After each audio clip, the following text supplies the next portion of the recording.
there should be sound right now. Hopefully it's good as well. Welcome everyone.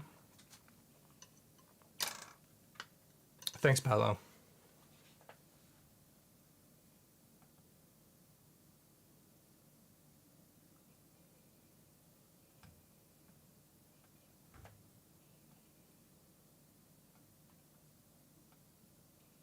Was actually just checking it before I went live, and I clicked the software away instead of minimizing it. So as I was saying, but you didn't hear that, I didn't know I was going to make it. I did make it on time, so I planned it for half an hour later to go live, but I've made it, and let's just slowly start everything. Let's have a look if we can change this here into something. What shall we make of it?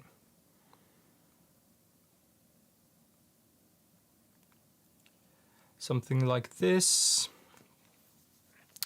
and maybe also change the pigment number into something that I'm actually not sure of what we're going to change it in.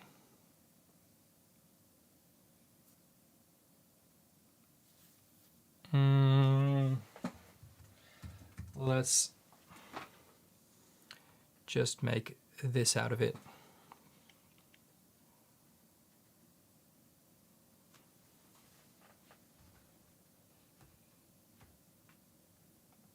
Is the sound wrong again, or?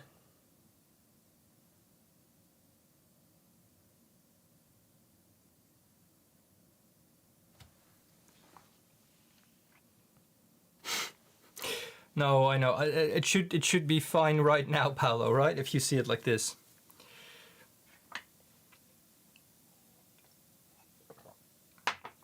So, thanks for confirming that, everyone. I just, like I said, I just checked it, but then I clicked the software away. And software-wise, if I restart it, it can come back with that, you know, annoying echo thing that I usually have. Anyway, I'm going to tell about my week, at least when it comes down to pigments, what I've been doing, and I'm going to show you some new things. Let's just get started. Last Sunday, there was an exhibition in het Van Abbe Museum in Eindhoven, in the Netherlands here. It was the last day of the exhibition, Soils, and I found out, actually, I think quite last minute, the person that helped building and curating the exhibition gave a workshop, Dorike Scheurs, and the two workshops actually. One was making pigments out of soil, earth, amongst other things, and the other one is making paint with loads of different binders. I went to the first workshop since I've never made paint out of soil, or at least pigment out of soil or earth before, apart from lapis lazuli. And everything I did there was according to Senini's recipe, with the wax and the kneading and getting that blue out. But you know, finding usable earth or soil or you know, a colored substance and make it into a pigment was is actually quite new for me. I've seen it loads of times on videos, but you know, we've been talking about this here as well. It's nice to have some kind of like-minded people around you, especially, you know, with a workshop like that, and everyone. It isn't free, so everyone who's coming is actually is quite serious about it, and it was really fun. I made two pigments, a nice yellow ochre and a beautiful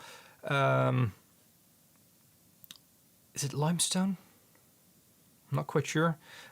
Chalky, warm chalky pigment out of Koenrader stone.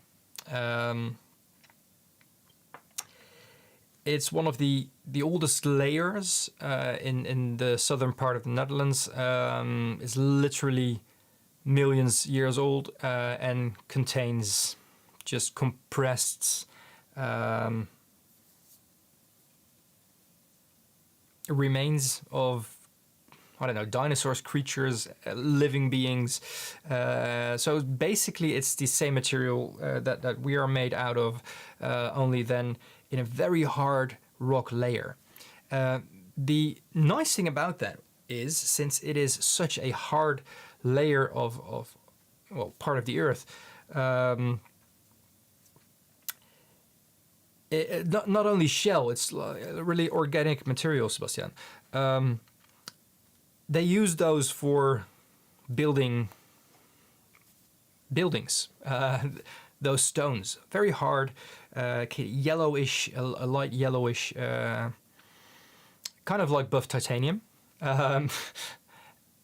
And they saw those bricks, those blocks for the buildings, for the houses and other buildings.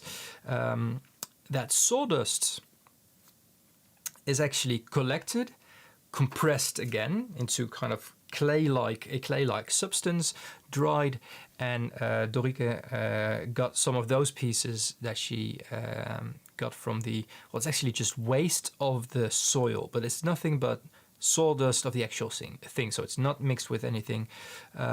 We purified that during the process of making pigment, and I made a beautiful little batch of pigment out of it.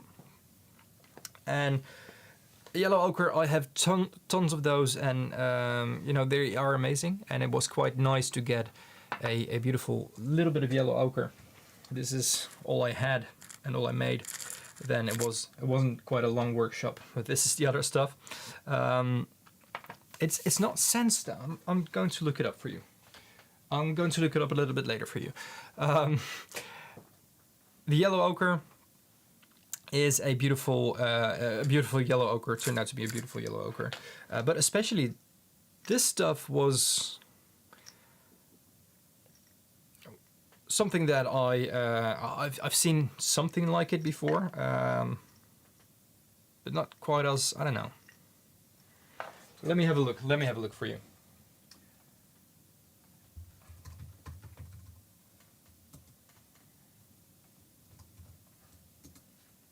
So let's have a look if we can actually get this in English.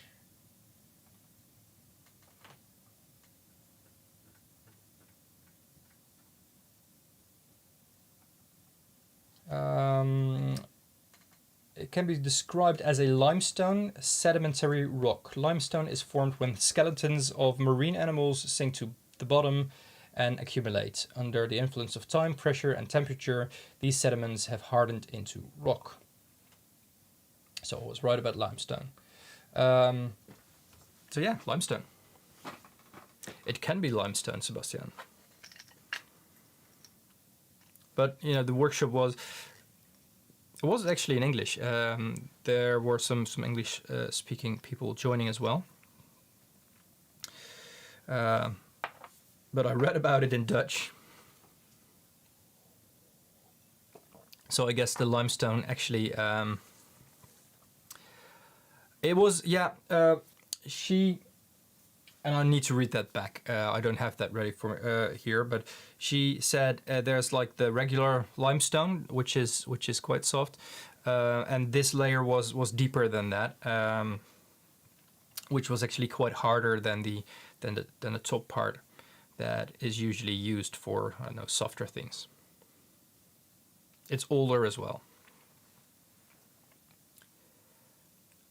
But this is literally, this is the information that I have. But looking it up, it's actually used as a stone to build with.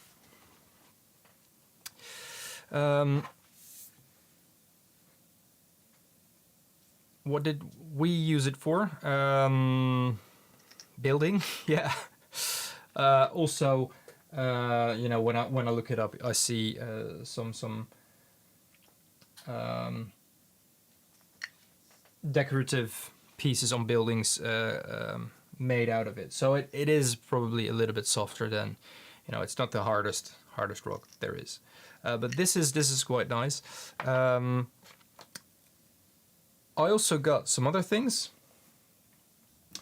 Two of those, and you might have seen it already on my stories, are two versions of quinacridone Gold P049 from Guerra. Dry pigment from Guerra.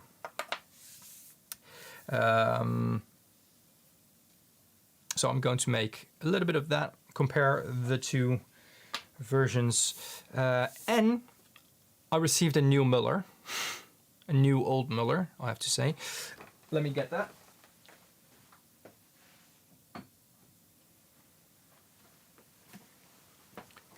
A black one.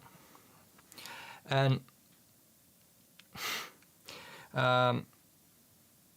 it is from the Victorian age, so around 100, between 150 and 200 years old, I think, ish. It's a beautiful handmade, probably, glass muller with some pieces on it that are actually quite dangerous. Let me have a look if I can show it to you. That's the one I didn't correct yet, but there we go. There we have, oh, that was a lot of noise for you, I guess. An air bubble that is just part of the muller, and it's actually the top layer. I think it was on there. Looking at the crack here, it was on there, but it's a very thin piece of glass. It is razor sharp, and there was another like little. There's another air bubble which is a little less sharp. Also, the top is like weirdly cut off.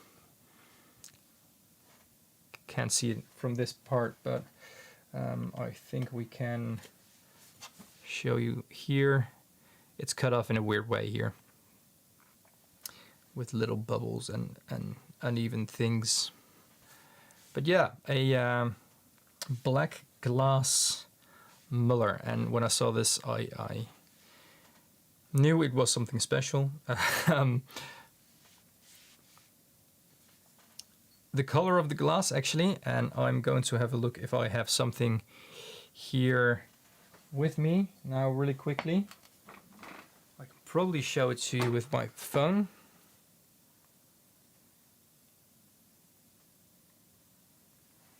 Let's have a look if we can. There we go. It's green glass, actually. Oh, well, the webcam of my phone started again, but it's green glass, so that's that was nice to find out. So yeah, something special. I think, Paolo, it was where it was held for spinning, but usually, especially when they flatten this part, well, you can actually see that in the process video of Thomas, who made my custom muller. They actually melt it back to this part to kind of even this out, and then they're going to sand this flat anyway. But yeah, it's especially the sides. It looks and feels rather old. I don't know how to explain it, and it feels used as well, which is weird since, you know, this also has a sanded bottom, but this definitely feels different. I don't know. It's hard to explain. Let me get quickly back to the chat.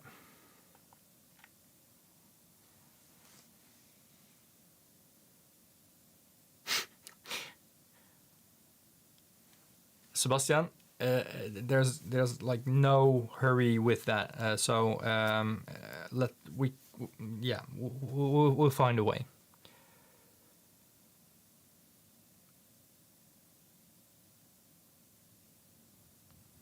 So,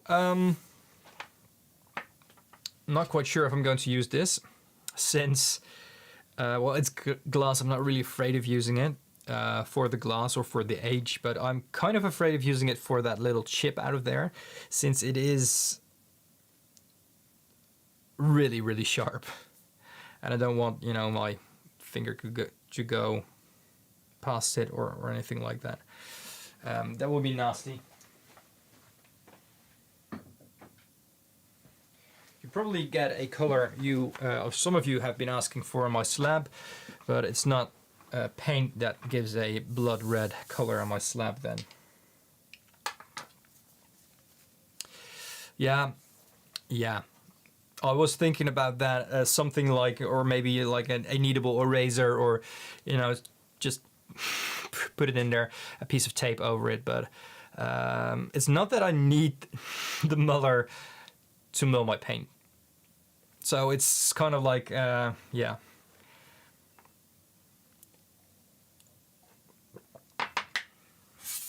I don't know if I want to put tape or anything like sticky on a Victorian muller, Victorian aged muller, if it's not necessary. Let's have a look. Okay, Paolo says he is going to be right back. I think I'm going to take this off. Whoop.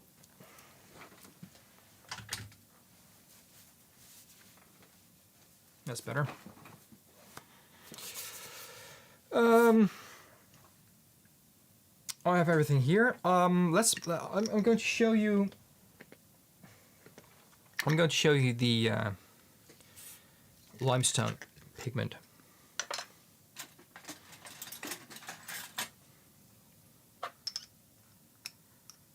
I haven't made paint out of it yet. But I made it into a pigment, so I saw it mixed with water. I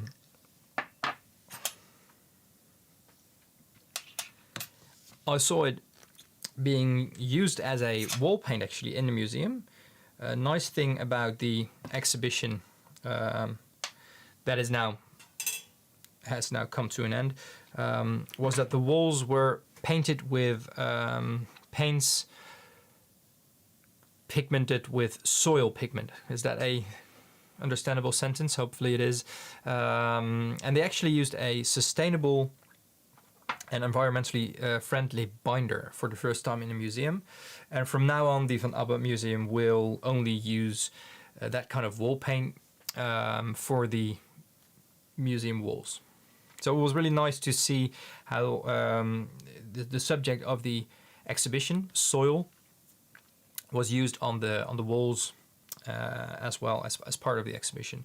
It was like an overall theme that was executed very well, I have to say. And when I was making this, it immediately made me think of buff titanium. Maybe a little bit more yellow, a little warmer. And I'm not quite sure about the opacity.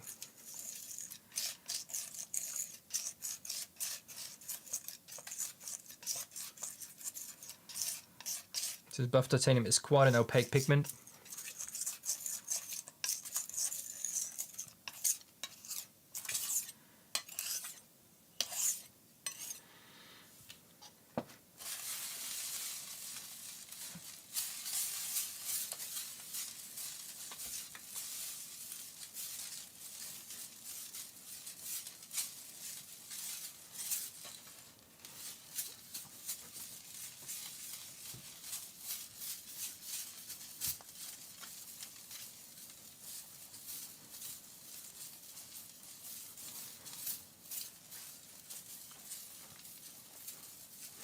I can cover it with leather. Yeah, I thought, you know, maybe I can even 3D print kind of a top cover over the muller or something like that. You know, it's not Victorian aged by all means, but if I'm just going to use it for, you know, as a showpiece on my shelf, I don't know.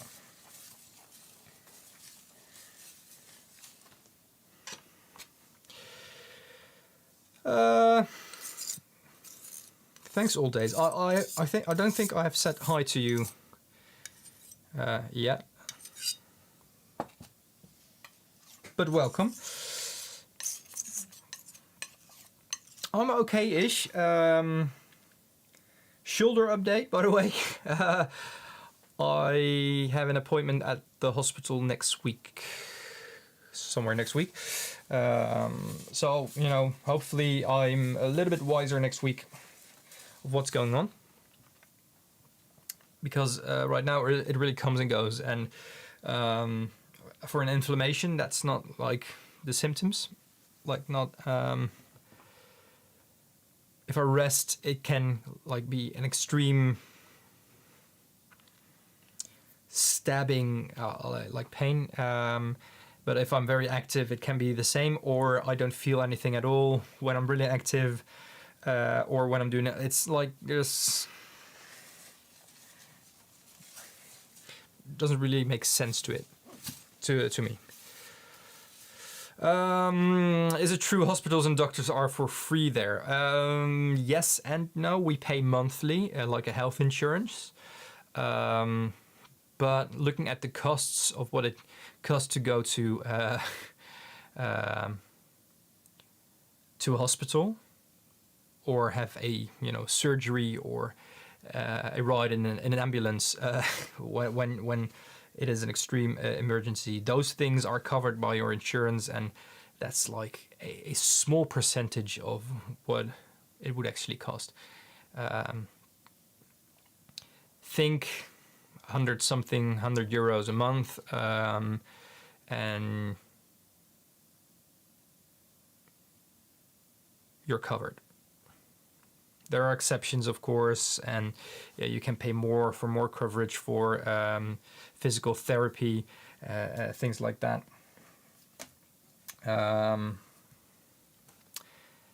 But yeah, schools as well, education, especially the lower education, that is covered. Things like books, not always. Extra costs like laptops and stuff like that, things that you actually need, most of the times aren't covered. But education itself, like going to school, is yeah.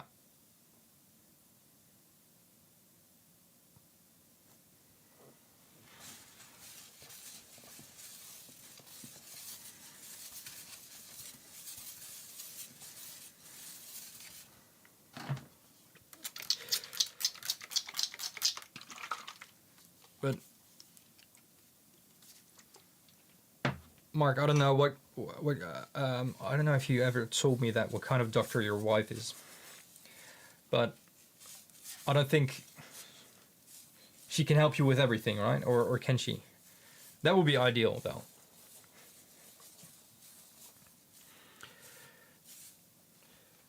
Yeah. Dentists is another thing. It's not like in the standard package. You need to add that. If you don't have anything wrong, it's actually cheaper not to pay for it monthly. If your entire life there's nothing wrong, has been nothing wrong with your teeth, just having your bi-yearly check by the dentist is way cheaper to do that, or to fill a cavity or things like that, to just pay for yourself than have a monthly added package to the health insurance.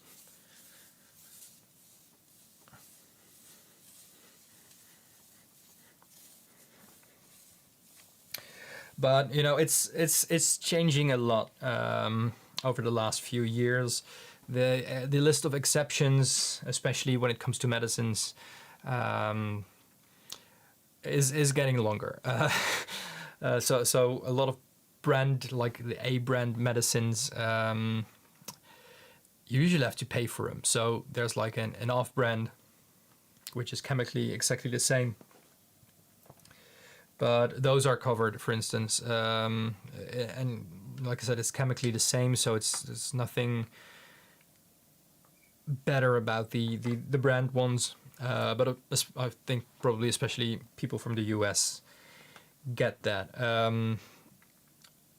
I was shocked when I heard that in the US there's actually just ads, commercials on television for drugs, for medicine. I was really shocked about that. That's because here it's not a commercial thing. I think it's not even allowed.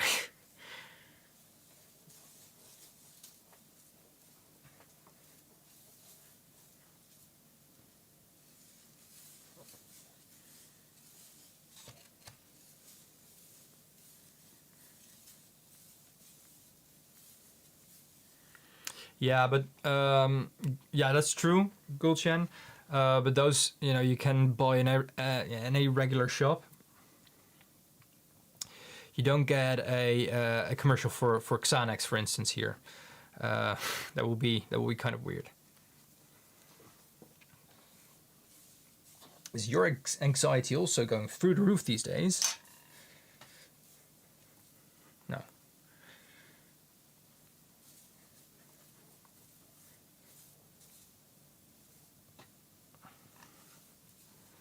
I think it's good. The paint, by the way, not the ads for things like that.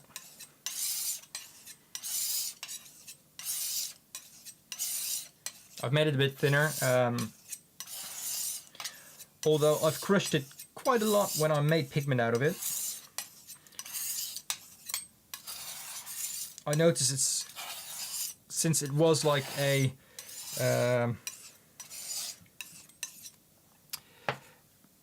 it was the sawdust that kind of was pressed together again, and you notice that it does that again when I put it in the jar.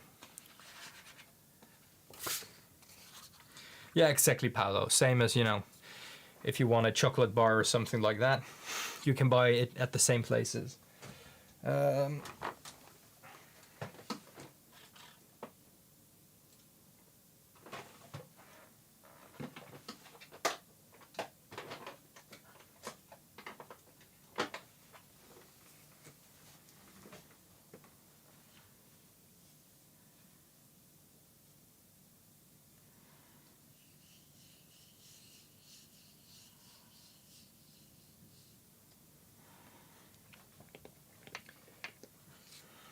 So this is, well, like I said, it really reminded me of buff titanium, and I think you know why.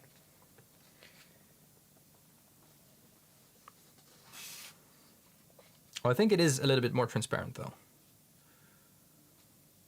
Actually, quite sure it is.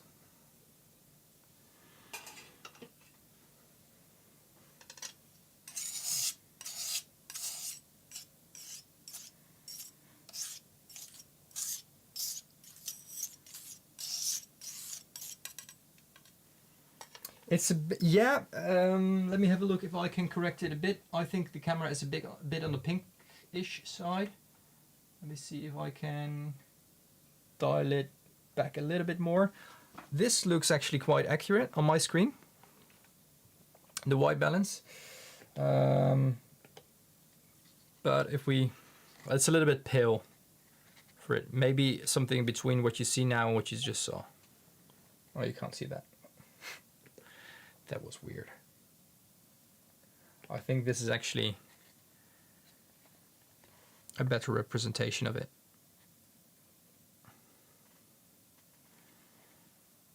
So yeah, it was really fun to join a workshop like that,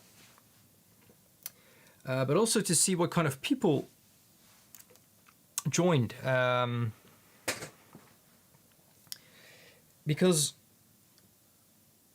I was the only one who makes paint like as a business. So there were artists, there were people with kind of healthcare and therapy backgrounds, people who were, I think, one or two students as well. So it was really, really nice to see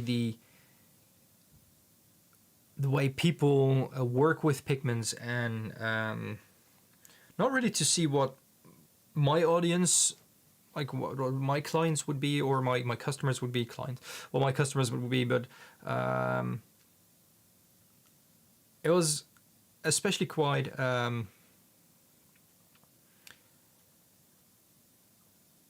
quite nice to hear people talk about working with pigments, or wanting to make paint from a point of view that is very far away from where I am, and not in a bad way, but you know, I think pigment numbers, I think colored powders, and not paint. Like, I make paint, but when I see a certain color, sometimes it reminds me of a paint that I made out of pigment, but sometimes it reminds me of the pigment itself. And they weren't thinking like that. It was really, really good to have those talks as well. No, Ryder. No, that was what I said. It looked like it. It's a pigment I made last weekend during a workshop, made from Gunrader stone. But it's very, very similar to buff titanium, especially when you look at it like this. Might be able to show you a buff titanium here, but everything is like messed up again after my last live. I was looking for things, and I made one pile out of it again, but forgot to put it back in order. These are the blacks, so there should be a white here as well. It sounds logical. This is buff titanium. Okay. This still needs to dry though, but it's a little bit warmer. This is a little bit more, has a little bit more gray to it, I think. But let's let this dry and compare these a little bit later. So here I have my quinacridone gold.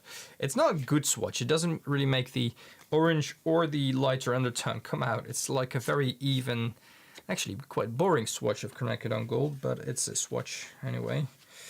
It works for the spectrometer, and that's why I made these.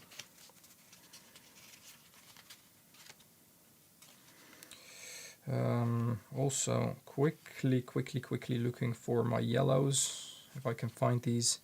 I know there's a yellow on top, I can see that, but there should be more of them. I hope there should be more of them. Oh, that's actually what I needed. There we go.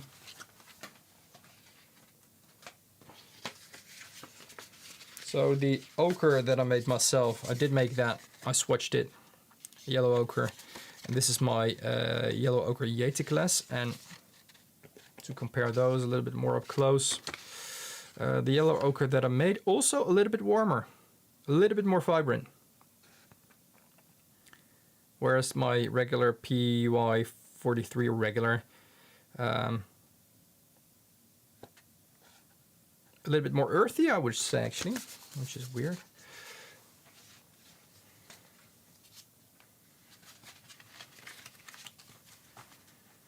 I have kaolin.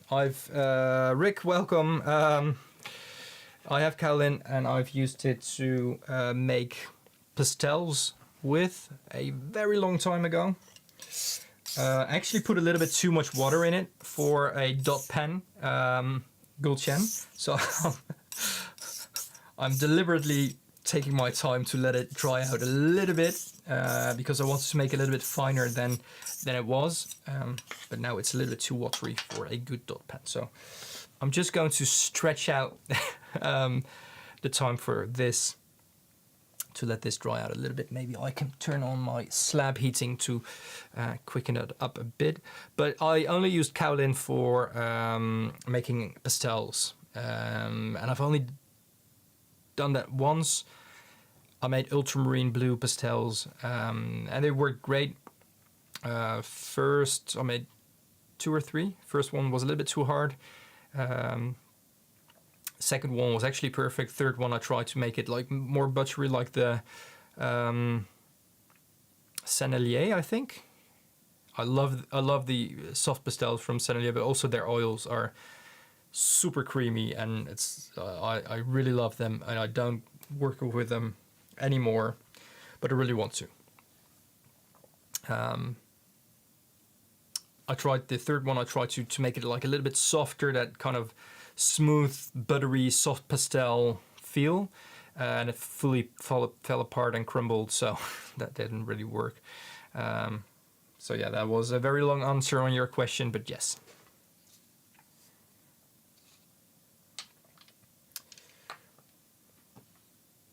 Are there any other things that I have done this weekend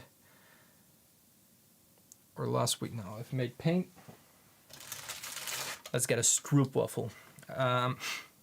Stroopwafel.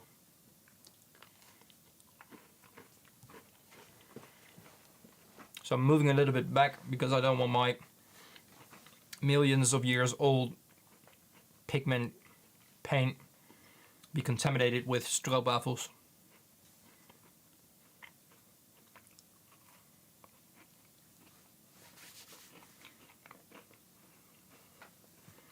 Yeah, absolutely.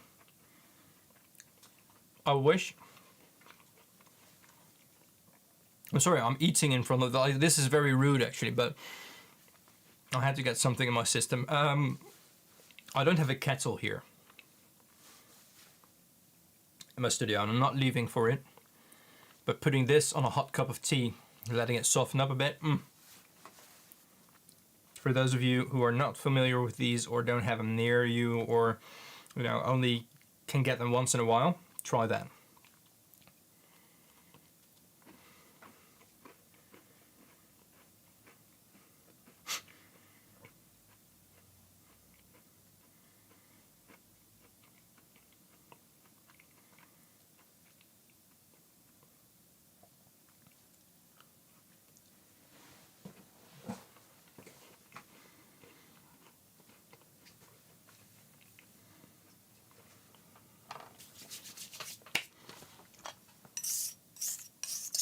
It's working.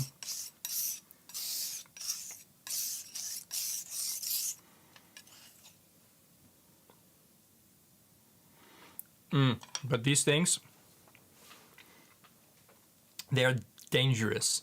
And I found out actually, things on the market, like the weekly markets here in the Netherlands, those things are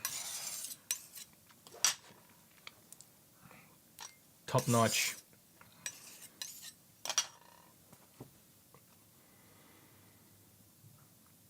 It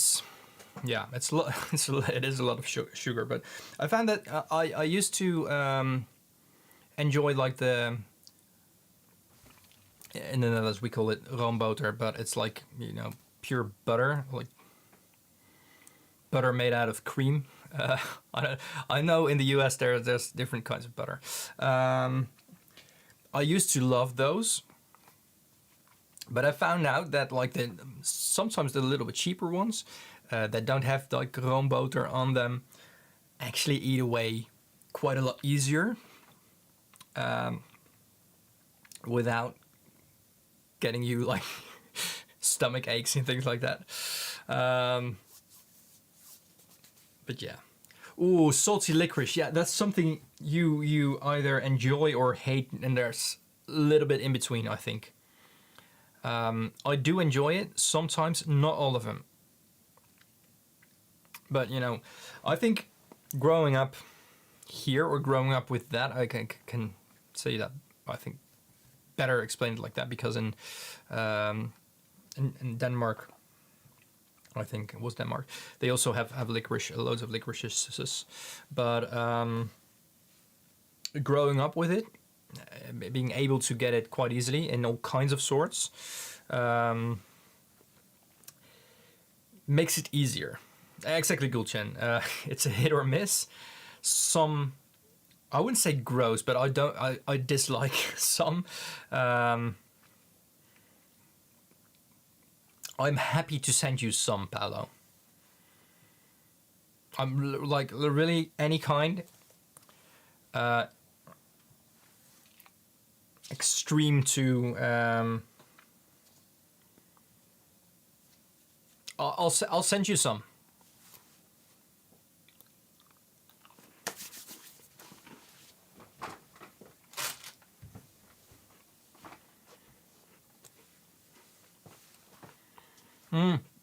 But I'm really sorry about this, guys.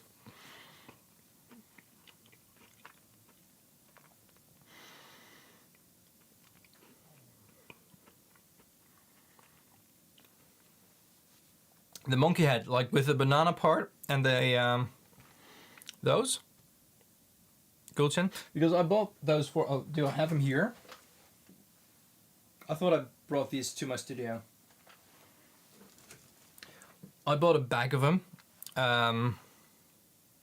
We went to the zoo. That was this week, by the way. Yeah, it was last Monday. It feels like Friday. I don't know. We went to the zoo and I brought a after school, and I brought a bag. Like usually, I bring something with me for those things. Yeah, nothing special. After school, they also go sit on the couch and watch a series or watch Netflix. And also bring them snacks or treats and drinks. And I did that to the zoo as well. And I saw like a bag of those monkey head licorice banana and licorice combos. They didn't like it. I really love them, but I tried one. I thought I really like that. I ate another, and that was enough. And it was a big bag, so it was kind of like, if you want it, I have like a -3 of those. I have a bag full of them for you. So yeah, was that buying time enough? Almost. We're almost there. We're almost there. A little bit runny still, as you can see.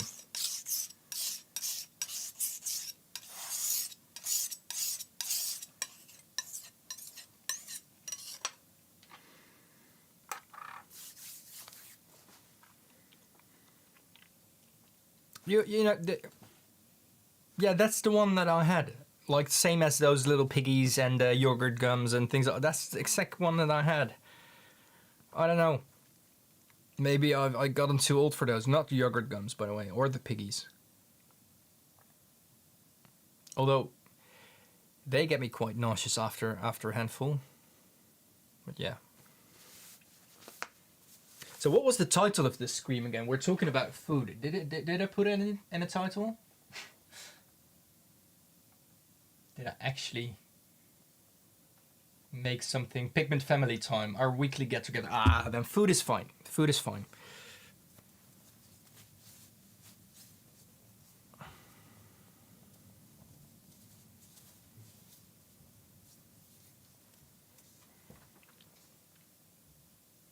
I don't know.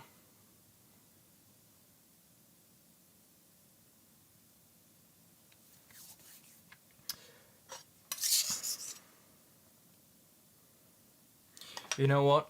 I think I'm just going to. Let me get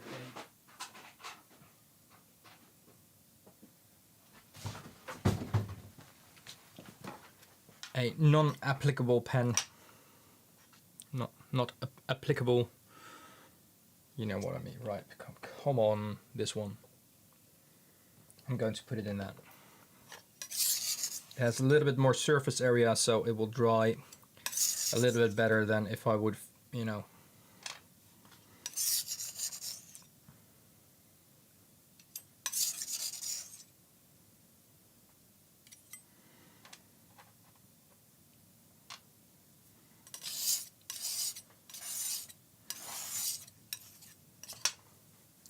can try dots.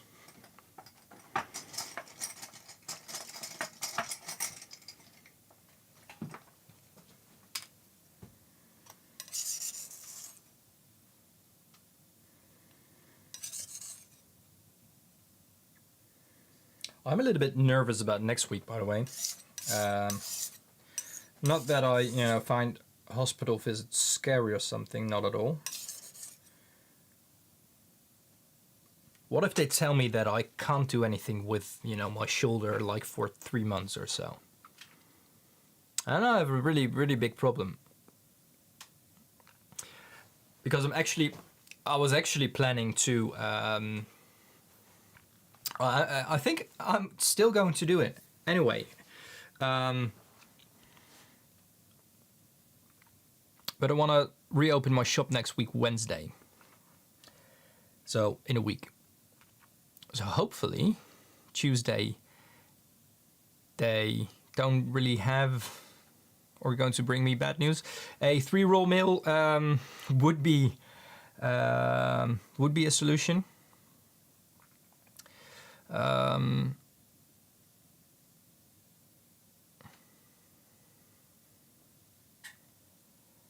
But one, they are expensive. Really expensive. 2, I only want to use a 3-roll mill ever if it gives the same feel to my paint, the exact same feel to my paints that I have, that I can achieve now with this. So yeah, 3D printable watercolor pen with nib. What? I have no prints, etc. Someone might want to try. Well, what do you mean, Rick?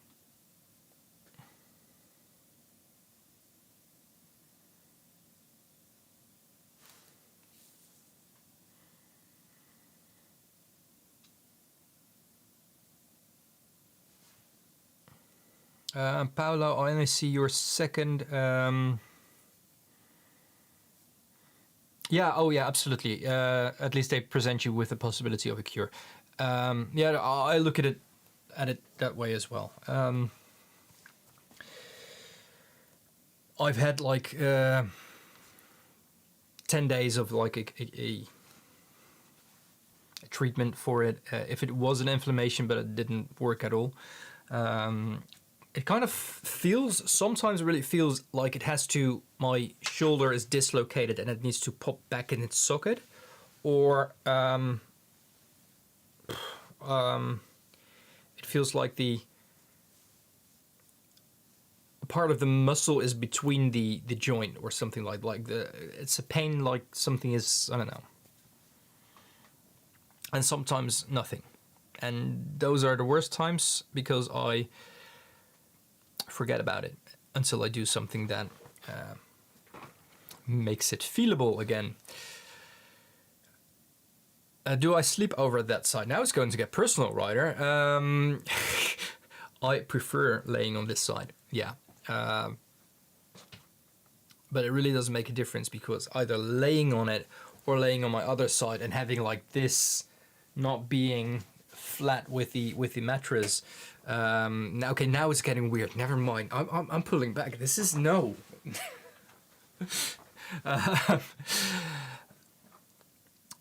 If I'm not on my back, like there's always either the gravity of my body on my shoulder or the gravity like pulling my arm down to the mattress, which makes it hurt. So it's there's no right or wrong here.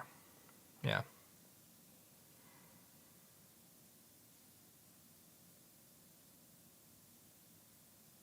Yeah, this is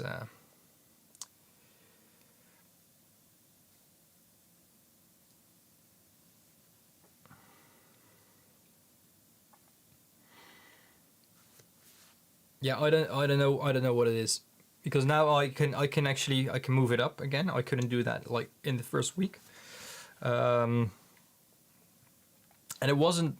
I didn't really notice anything while making the pigment, though it was with a pestle and mortar and grinding rocks. The day after, not as well. So it's I don't know. Other thing, that's what I wanted to say about the yellow ochre that I made. And I know, Sebastian, that piece that you sent me, I'm definitely going to make that into a pigment now. Now I've done it. Like I've had the experience, and I'm really sure I can do it. So I'm going to make pigment out of that. The weird thing about this was, it was a very sandy piece of ochre. So it was like, I think this big, like a really like a big chunk, and it only gave me this much pigment. It's not a lot of pigment, just a little bit of pigment. And there was so much sediment, like so much sand coming out of this, that, you know, could be tossed away because it wasn't a coloring agent, a pigment in that piece of earth. So that was like a big surprise for me. I always thought with yellow ochre, at least with, you know, what I had in my head, it's going to be mined and crushed and washed a bit, but, you know, most of it is something that can be used as a pigment. Maybe sometimes that is the case, but in this case it wasn't. And it was, I think, a really interesting experience to actually see that changing, especially, you know, like coloring the water, feeling the sediment, feeling the sand sinking down, and just, you know, being left with just a tiny bit of very yellow but tiny bit of pigment. Is it lavigation? Is that how it's pronounced, by the way? Try to avoid the word since I don't really know how it's pronounced.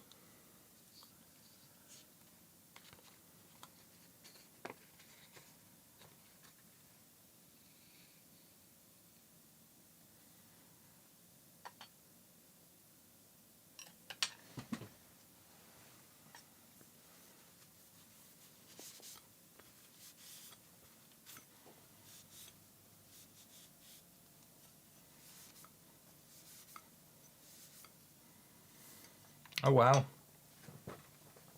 Now this was like 30 seconds was enough to get 95% of the heavy sediment just sinking down. It was that coarse.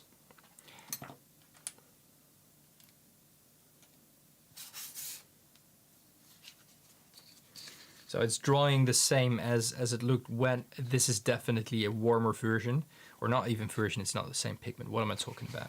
This is a warmer pigment than buff titanium, which is a little bit more to the gray side, but there is like a PW61 that is a gray as well, like buff titanium gray or something. That would make sense if it's called like that, instead of that kind of bony color. It's more of a light gray. I don't have the pigment, not that version of buff titanium, but I do know that some paints use that. Yeah, I really think it does. And I've talked with the woman from the workshop, Dorike. There's something wrong with this one as well. Something is leaking. Terrible things. And she actually says she has a lot of the pigment, so I'm going to look into it.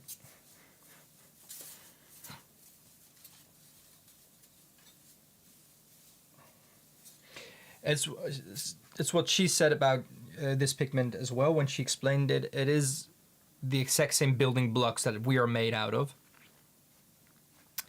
but millions years old, and that's what I really like. To make it a little bit more macabre, I've made paint out of mummy. I've made paint out of human ashes as a custom order. Now I'm making paint out of dead creatures that were here millions of years ago. Made paint out of cow's urine.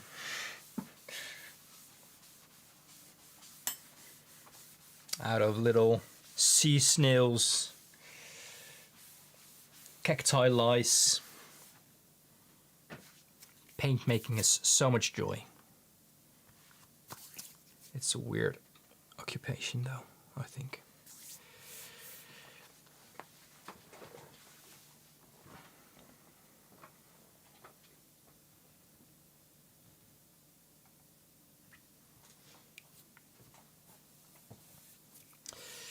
So yeah.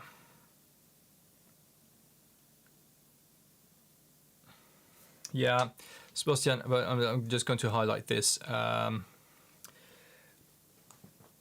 Yes, that's what she said in the workshop as well.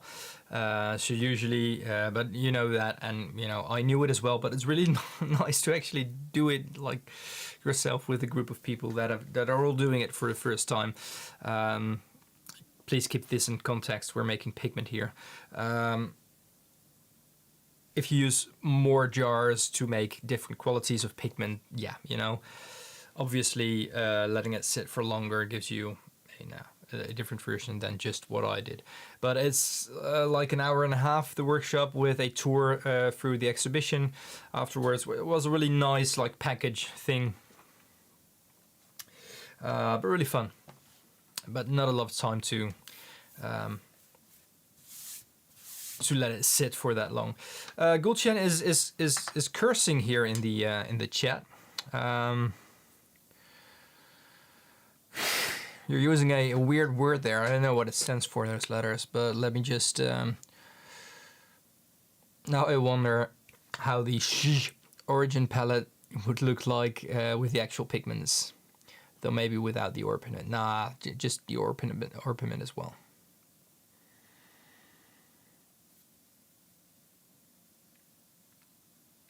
I'm thinking about what they used actually. I don't want to look it up. Lapis, cochineal, hun, purple. I don't know why they didn't use Tyrian purple, for instance, because you know they were using cochineal, so why not? Indian yellow, madder, yeah.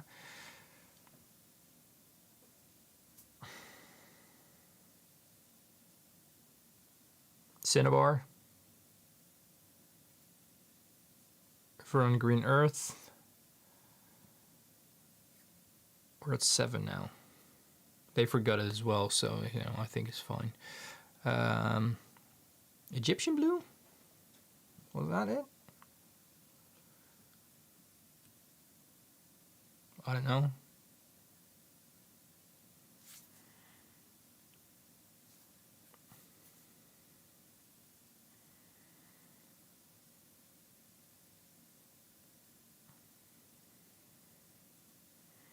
That's interesting, Rick.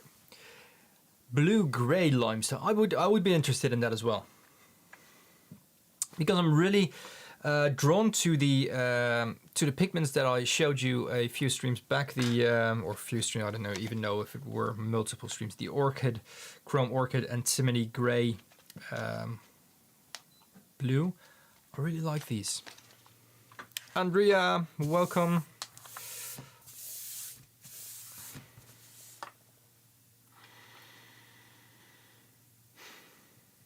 Oh, that sounds comforting.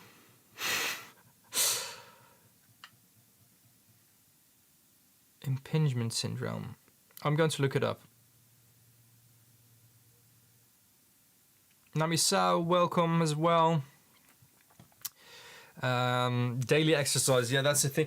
I stopped doing exercises. I used to go to the gym and, you know, or do some exercise at home, but like at the end of this summer it started to hurt, and I was doing a little bit less, but now I've stopped because I really can't I don't know, I want to work, so if I can't work out, that's, you know, that's on me. But that means that I can actually, you know, use my shoulder for working. I really prefer that over. We got all of them. Okay, so that's really not an impressive list, actually. I want to say I have most of them, but I have all of them. So, yeah. your stream could be delayed all day. Sometimes that happens. I don't know why, but sometimes you need to if you refresh it. Thinking about what you just said, if it's delayed, you hear this probably way later. Let me just shed it.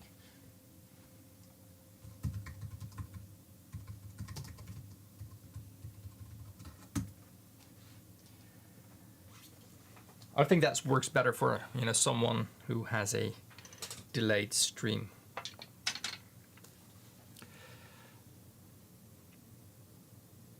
Anyway, what I was saying, I don't really think it's an impressive list of pigments that they used, and actually quite weird choices, especially the way they marketed it. Palm purple, lapis, Egyptian blue, orpiment, madder, cochineal, cinnabar, Indian, Verona. Yeah, the Han was the one they forgot, right? Yeah. So you have the for the yellow they used the Verona, Indian, and orpiment, madder, cochineal, and cinnabar for the red, and the others were Egyptian blue, lapis, and Han purple. Thinking about what their background is, I really think they missed their mark here. Making artist material, like by artists for artists, things like that, which is really kind of a cheesy, way of. I know, I do the same thing, and I think. In its heart, all art material makers have some artists advising them on the products. So by artists for artists is something that everyone can use, but Gulchen mentioned culture hustle. Now I said it out loud. So yeah, I'm back on that again. Looking at what they offer with the origin palette, I think they could have better gone away, like making something that. Oh, Sebastian, thank you. Really, it is more than especially what it means. Really, thank you so much, Sebastian.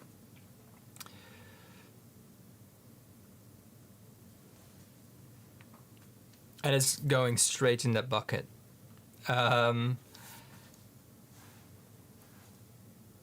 I think to just finish what I was saying, I think that Cultural Soul could have better just chosen a way of making like a palette based on old pigments, but great for mixing, something like that, a mixing palette, maybe a limited mixing palette or something like that, instead of, I don't know, the kind of fake pigment mixes or hues they came up with. So yeah, thank you so much, Sebastian. I really appreciate it. I really don't know how to otherwise express myself than saying that, but if someone has like suggestions, please do. But I really appreciate it. Thank you so much.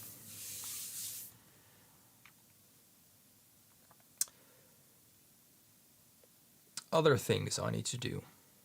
Yes, there's one thing before I forget it.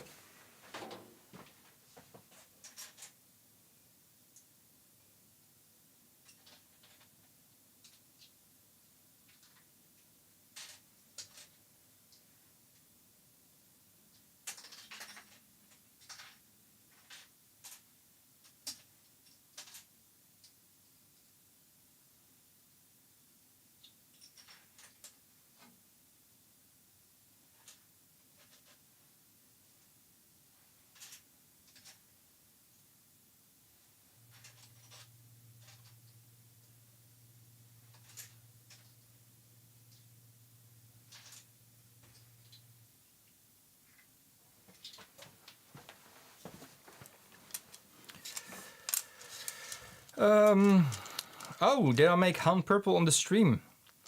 You thought it was planned for today. You have an expensive taste, Gulchan. Sure. Why not?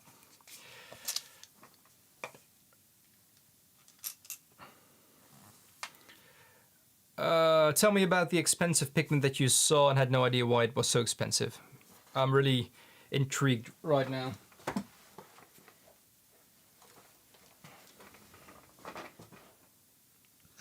It's not a lot of pigment. I thought I had more of this.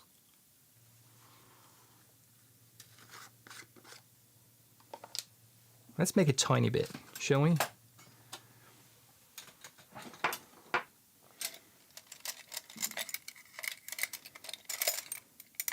Is there actually a measuring spoon that's tiny enough for this?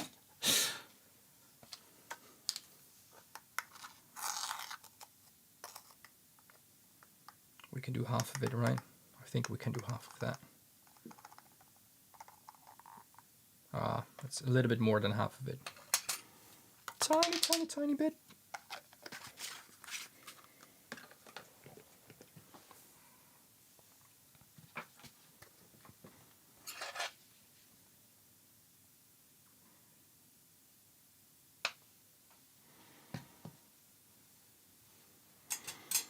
I actually want to see if I can... graphene. That is something that exists.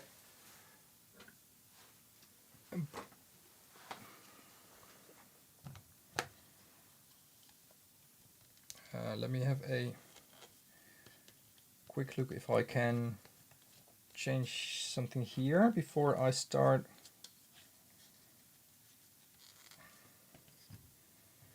I think I can. Let me have a look if I can put my phone a little bit more towards this, like this, so we can appreciate the blue deep, wow, that was a deep bluish violet.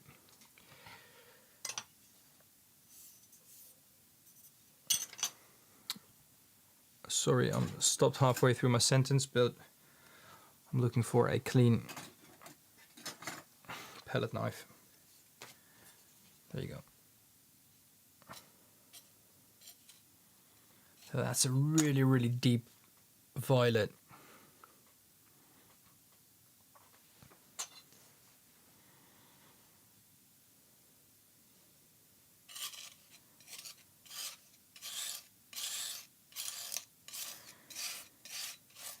So yeah, basically this already does look like nothing that they showed. You can clearly, I don't know how close this focuses, not close at all. You can clearly see that this is a very coarse pigment. You see the grains here and the reflection.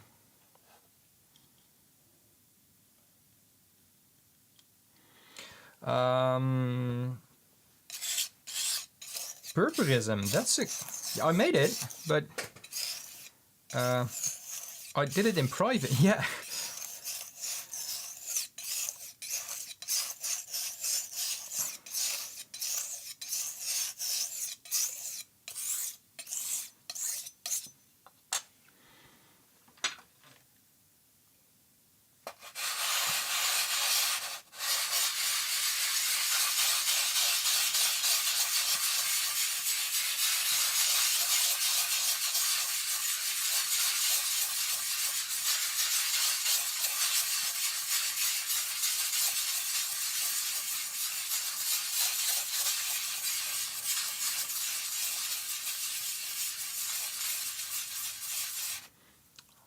I don't know if you can see it on camera, probably just a little bit, but it's getting a little bit more pale when I mull it.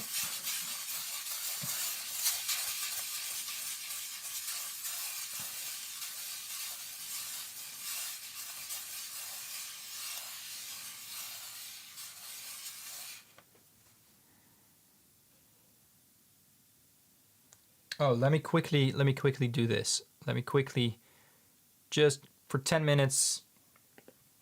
There's no ads now. We can probably, no, not that, but we can do this. And this is weird.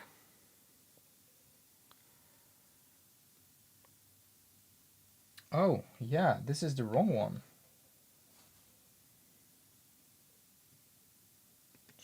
No.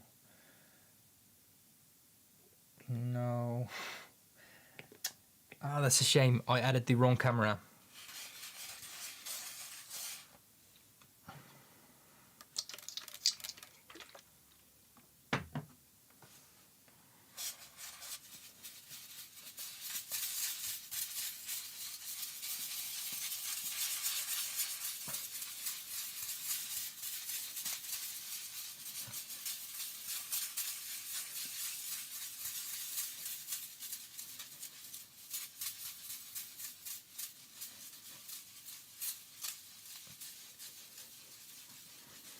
So as you can obviously see, this like deep, where is it? This deep violet. Well, you don't see it on camera. Let me quickly change the angle a little bit from my phone. The deep violet that it started with there is kind of gone.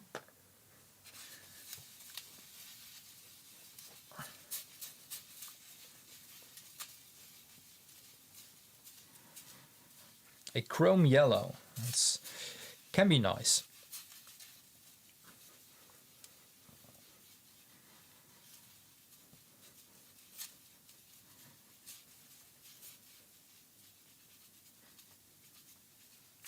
That sounds like it's done, right? No more sound. So we have 8 minutes of no ads left. Let's swatch this. You can see how coarse it was on my palette knife. And how deep as well. And now it became a lot more pale. Still, this camera doesn't want to capture that as well.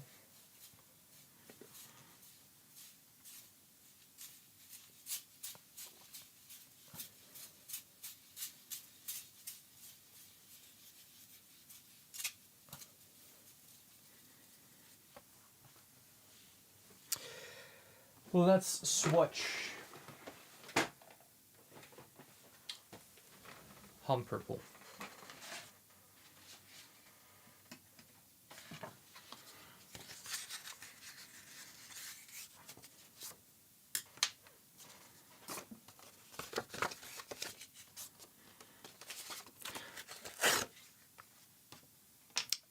I've made this once, I think. I think I made Hum Blue once, actually. I'm quite curious about the drying shift in this one.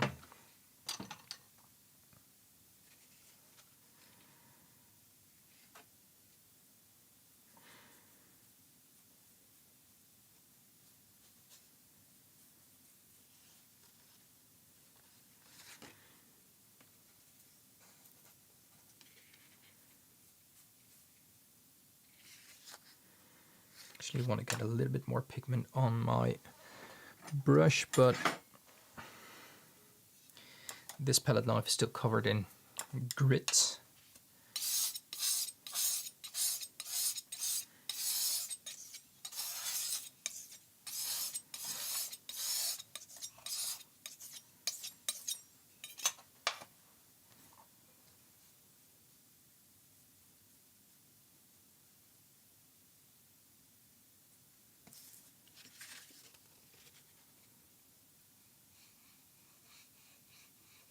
This is way more opaque than I thought it would be.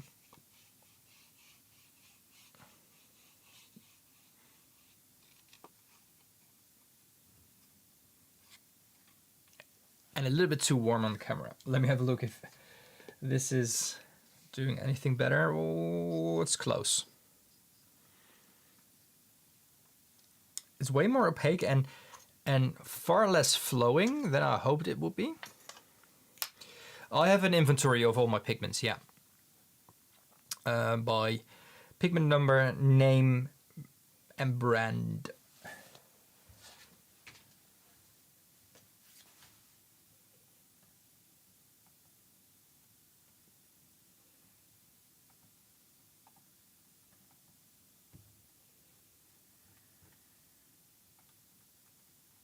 And those are all the pigments that I know of what they are.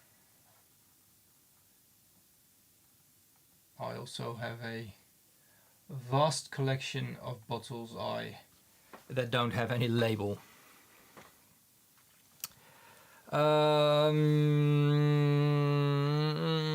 Not this version, since this has a lot of notes and telephone numbers on it from either private collectors or like non-manufacturers. But I can probably make a version of it that I can share without having to ask permissions and things like that,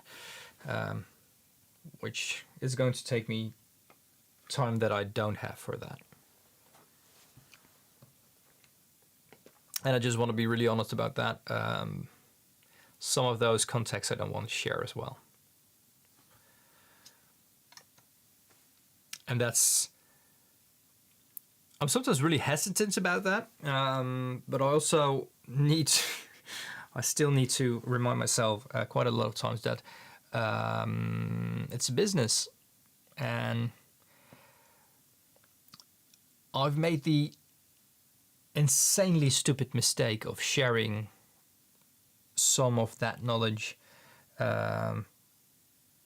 with someone doing the same. I don't know. I know you're not doing the same as I do. So,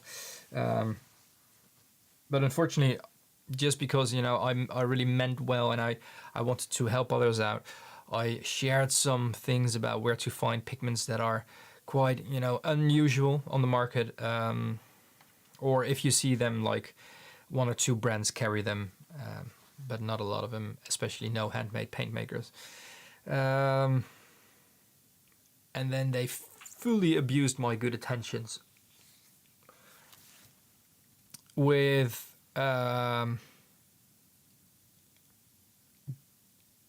getting those pigments and bringing them in their store sooner than I could, which felt like really like a stab in the back for me. But yeah, it was what it was. It was naivety of my from my side as well. But unfortunately, you lose trust in others that way.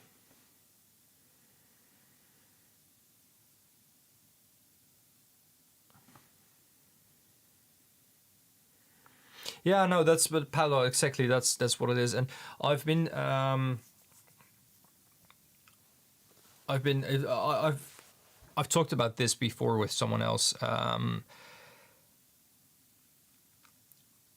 My communication, and here, like, obviously, you see me face here, so and you're talking to me. I'm talking like I'm the only one you can hear talking, although. Every one of you has a voice of their own in my head. I don't know if that's close to reality, but I do like your voices in my head, which sounds weird.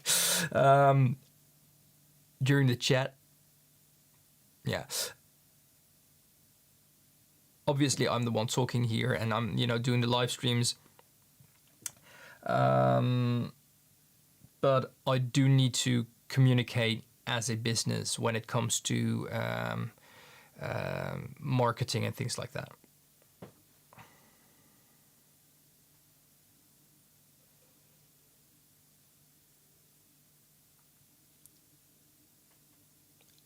I want to say so many pigments right now, Gulchen.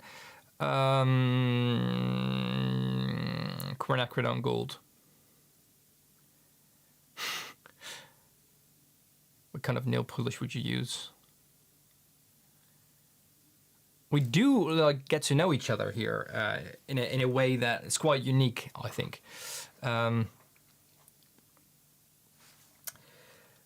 Okay, I need to quickly go back to the chat.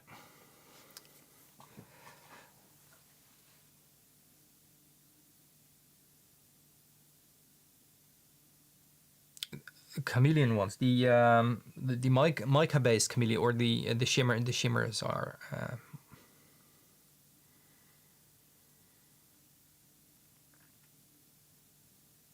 So to come back to, and I think all days, do you have PV62? Yes, I do. I actually made a bit, and I need to put it in pans. So that's what I took. I didn't have enough pans when I topped off the last ones, so I need to do that as well. It's standing here. What pigments do I own, or is the list too long? Yeah, basically. I think I can say for certain that there's more than there's almost 1,000 pigments on my list that I know of what they are, because it's on the label. And there's probably like another few hundred of those, and I'm talking little jars, so I'm not talking like full of pigments that don't have labels. I can guess what they are, or I can determine what they are, because by comparing them, but there's no label on it, so for some of them I can't tell for certain.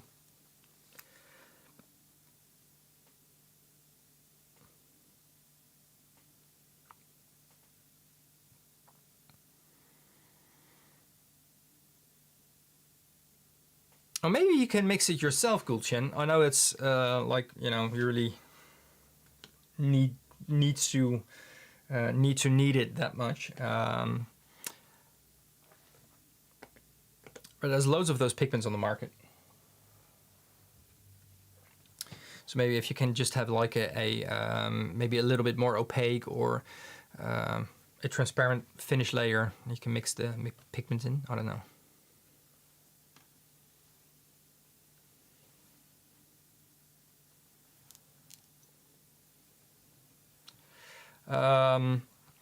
Basically, Sebastian, go to artistpigments.org, click on the pigments list, and most of what's on there is in my collection. Not all of it. I'm going to be really honest about that. Some things I'm not interested in as well. There's loads of pigments that aren't light fast, or very similar, or have like successors or things like that that have been in a pigment range. That yellows, for instance, there's so many yellows that look the same and are chemically a little bit different, but not something for me to kind of really notice in their personalities, in the way they act. Gulchen is my personal assistant today. Thanks for reminding me.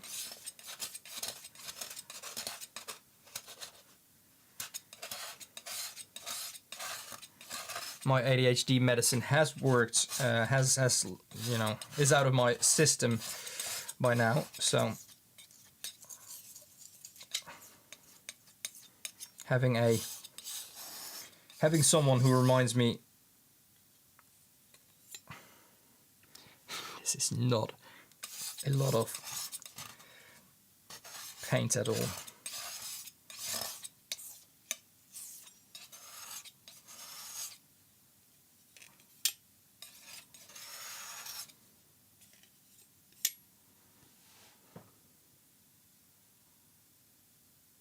I can have Sebastian. I can have a look for you to see if I can easily change it.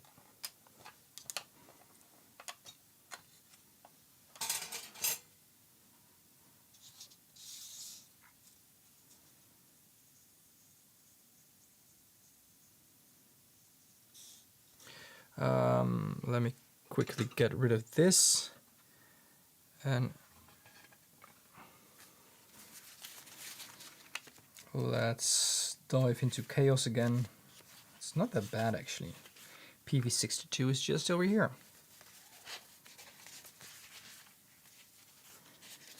Anything else? The dioxazine violet we made last week. I have the swatch over here as well. It's close. It's this really, if okay, I'm looking at my screen and I see basically very similar violets. This one is maybe a little bit more blue than this one. But they could be the same pigment from different manufacturers. This is PV23, PV62, and this is Han Violet.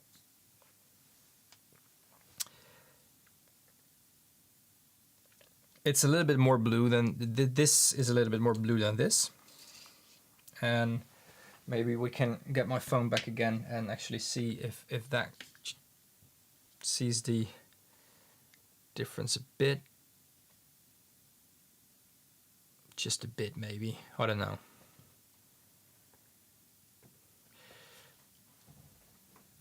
But yeah, they could have used PV23 as a hue. Or PV37, whatever Dioxazine Violet you use. They could have used that as a hue for this. But we're not done yet.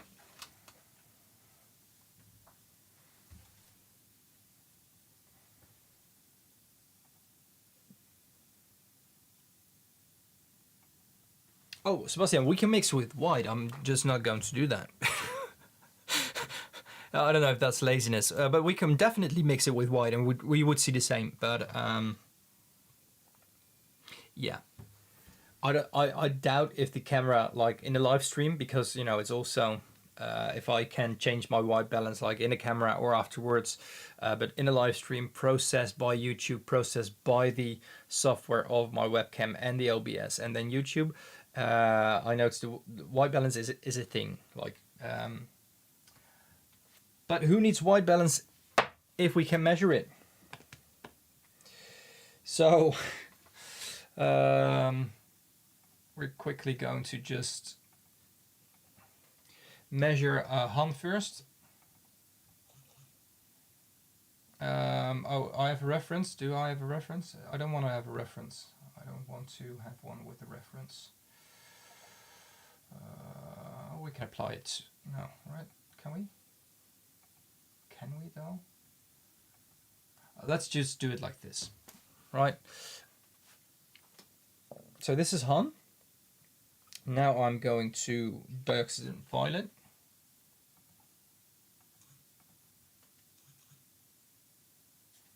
So this is way flatter. And PV62.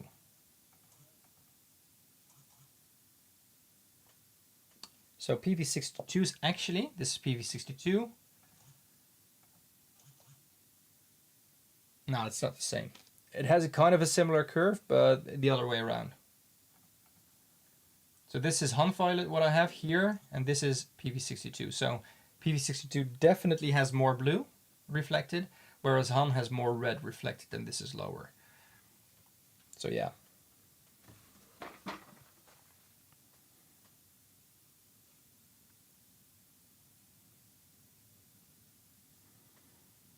Yeah, I agree with you. I know how to spell it, but this is, I like the way you think.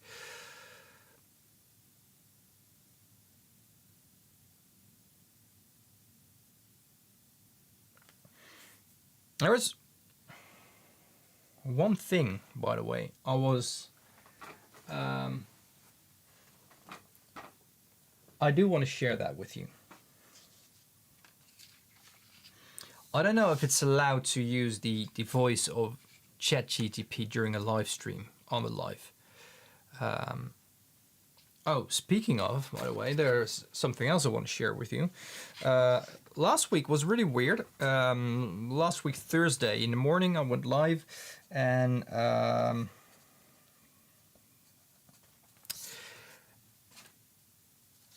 after I quit my live, there's the auto replay or the replay recorded version replay automatically afterwards. It's being saved like that, and I think an hour later I got the notification that my live, a minute and 13 seconds of it, My live was flagged because it was it had some issues with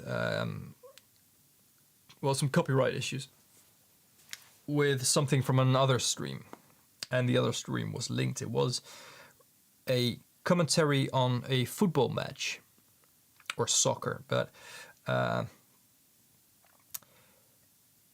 there was nothing similar. Nothing similar. The 1 minute and 13 seconds that was flagged on my live stream was my countdown, which is a tune I use from YouTube, a completely like license-free, use it wherever you want tune. Pictures I made myself. A countdown clock that is also copyright-free, and I've been using like for ages. It wasn't even during the stream. So that got flagged. And I was really bummed because of, two things. There was no like ad income coming from it anymore, but my live stream rewatches aren't my best source of income, but that's fine. I'm doing it for the community, for the educational purposes, and for the Pigment talks, whatever you want to call it. But the thing that I was bothered by most is that the content creator could actually see the analytics of that video. And it has no personal info whatsoever. It just says your basic audience, how many times it's viewed, by which countries, and I think even gender. But I don't want people to know that of my videos. Not that there's like anything wrong with that, but why would another channel have the information of my video? Because when it's not, I need to say that when it's not used from their content. So I talked to YouTube. Luckily, I have a monetized channel. So the help desk improves when you are part of the YouTube partner program. But yeah, that's exactly what they said, Rick. It's done all automatically, and it has these reasons. And they gave me a few reasons, and none of them were applicable to what my video had. None of it.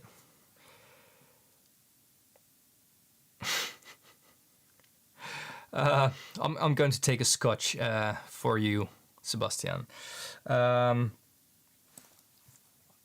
I was really bummed because of that. After, I think, an hour after the chat with YouTube, it was gone. The flagged part was gone. The other link to the content was gone, and the restrictions were gone. So I was quite happy with that. I made a short out of it. Of this, the drying shift of dioxazine violet, and you see what color and white balance can do when you see my camera here and the camera here. Like, this is crazy. Anyway, the short that just showed this drying. Literally just like this was wet and this was dry, and I was saying, oh, look at the drying shift, there's such a big difference. Like this, what you see now here, this face, this thing here was removed. I can't get it back. Was viewed a couple of hundred times. It wasn't even like at its peak yet when it, looking at my usual views, it comes after a few days. It was removed completely because of breaking community guidelines by using material that wasn't mine, or the original video was changed or removed. It wasn't my video, it was my stream. I don't cut my streams. I don't edit my streams afterwards. YouTube just puts them on YouTube as is. Like, this is why I do these things, because I'm not going to do that afterwards. Where is this? This is dirty. Oh, that's... that is a pen with... Oh, this is interesting. This is an old pen laying here, and it has parts of some other pigment on it. And my microscope was just leaning on it. That's interesting. Anyway, I didn't get it. I can't get it back either, and I don't want to copy it. I don't want to make a short out of it again because I don't want to get flagged too often for the same reason and just thinking, I'm ignoring whatever YouTube says. This is worse than my previous one. So I'm not going to re-upload it. But yeah, there's that. And I really don't know why that happened. So I know it's already quite late.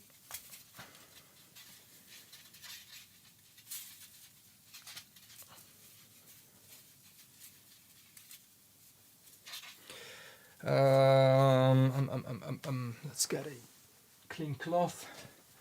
Let's get a drink, Sebastian. Might be a good idea. Yeah, they removed. I got a notification that my video was removed because of these, and it can't be. It can't be. That action can't be turned around. I don't know how to say. You know what I mean. Can't be undone.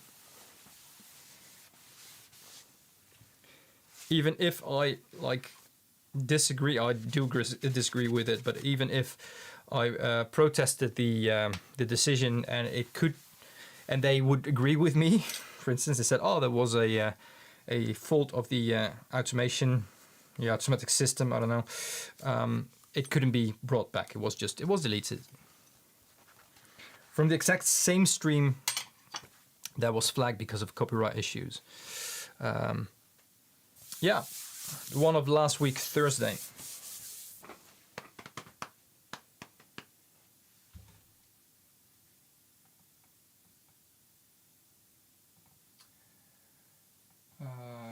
Yes. In other news, though, some positive things about YouTube.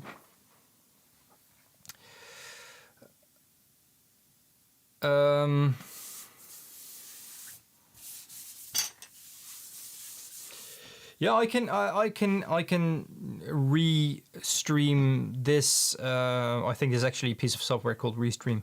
I can stream this on Twitch and YouTube and Instagram and TikTok all at the same time. And I can even have the chat all at the same time in my screen here, but I don't want that.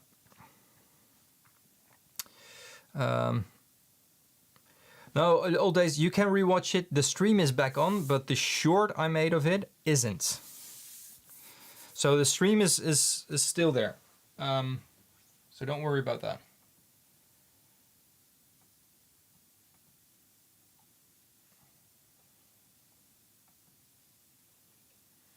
Basically, I don't want to do all the different channels at once because I don't know. I have enough focus on like one thing as it is, which costs me enough of my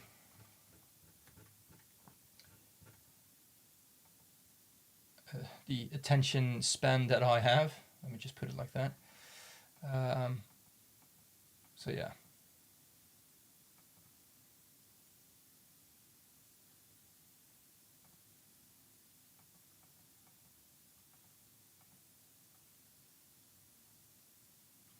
So I can share this with you. This is one short that last time I talked about this short, it had 600,000 views, I think.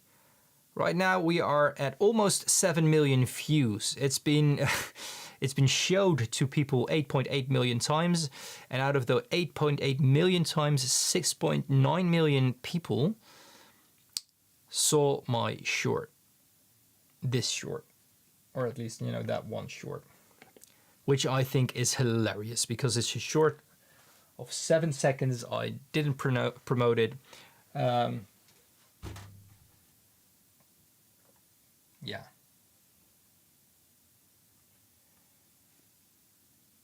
And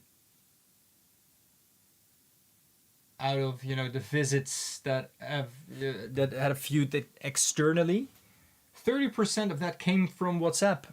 People actually send my short to people. This is just, I don't know. It's funny. My short has also been used by someone else who just had a green screen doing this to my short. That guy had already like 200,000 views on that short, which is basically my short, but then, you know, his face like reacting on it, like only pointing. I don't know. It's super funny. Yeah.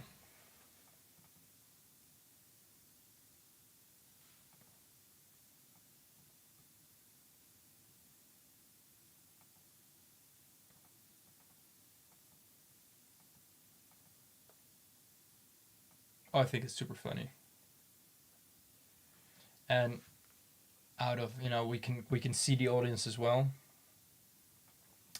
60% is from India. There's a lot of people there.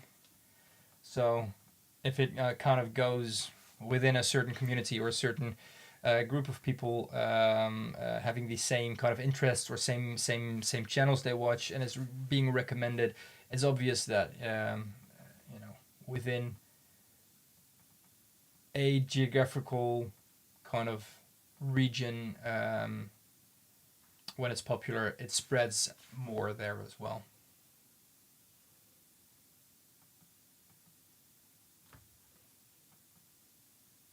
Yeah, no, it's basically luck. Also, I think this is it's not the first time I put that short online. I think it's a re-upload actually,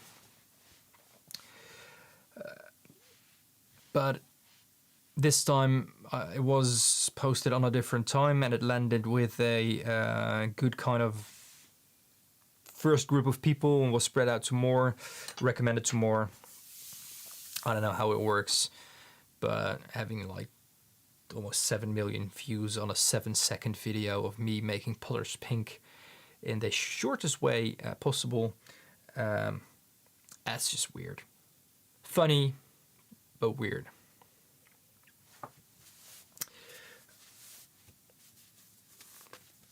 Potter's ink could be fantastic as well. I think I literally read over that too. Yeah, I just put the P in front of it.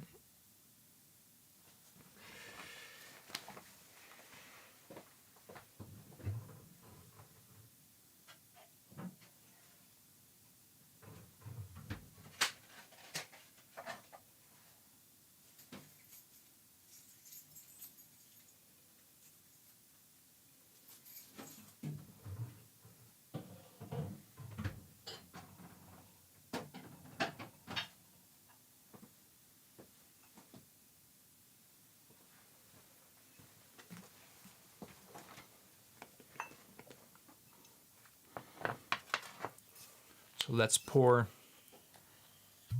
a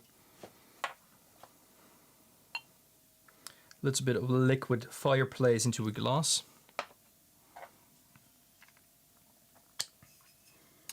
Cask strength Lafroig. I think for the whiskey lovers, this would be the same as licorice. Either you hate it or you love it. I really love it. No, not on ice. It can be on ice, by the way. It's especially this one. This is almost 60%.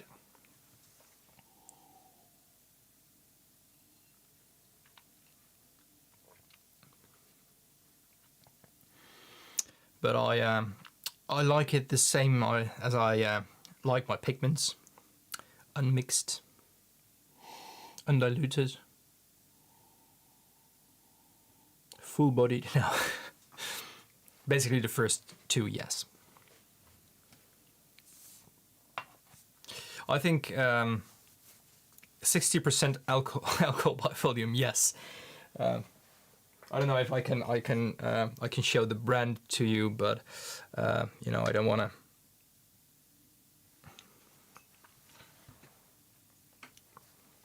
Well, you can kill a lot more than bacteria with this. Oh, Mark just sent me a photo. Where's my phone?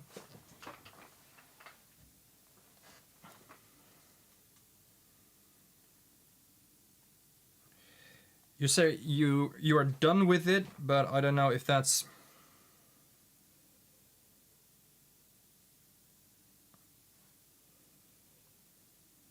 That looks gorgeous, Mark. This is not. Let's have a better look. This is not even doing it. This is.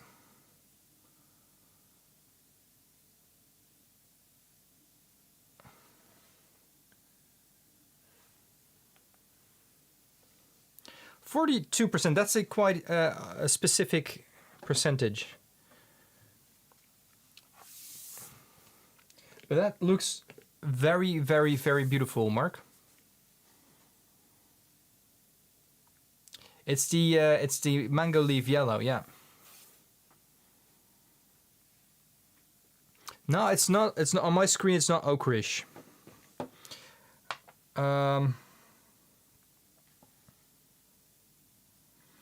Mark, is it okay to resend the picture you just showed me?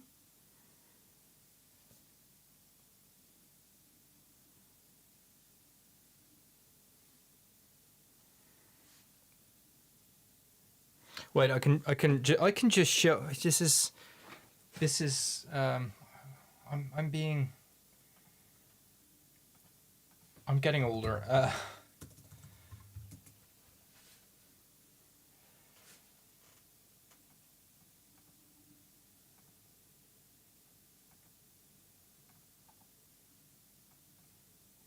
Without having any contact info whatsoever sharing here, I can share you the picture as it is on my screen.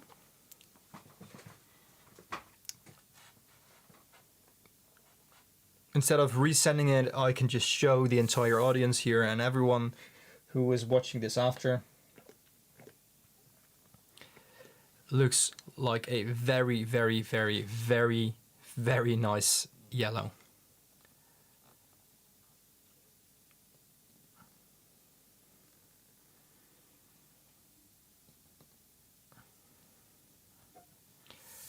That's okay, Mark. If it's drying during this, this is a cask strength. Like I said, it's a high percentage alcohol. I'm not going to shot this. So we have time. If it is dry during the stream still, I'll share that image here as well. But I think congratulations is in order because it really looks like a far more vibrant one that you showed me before, and I was really impressed by the ones you showed me before.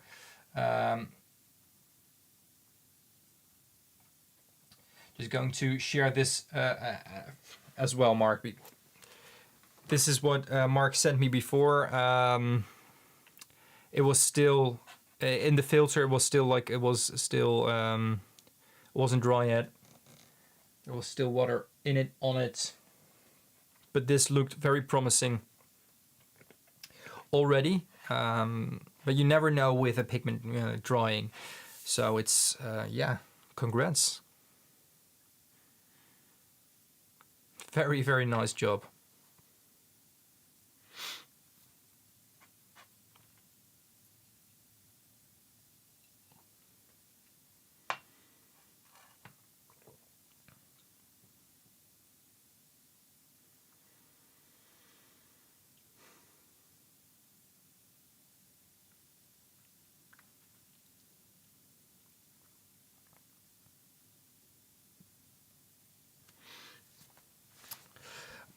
Okay, this is really weird. There was a lot of things I actually wanted to share here, and some of them were just completely, I don't know, they're way in the back of my hand. But Mark, you said yikes, which made me think of Yves Klein, because it just had that like capital Y.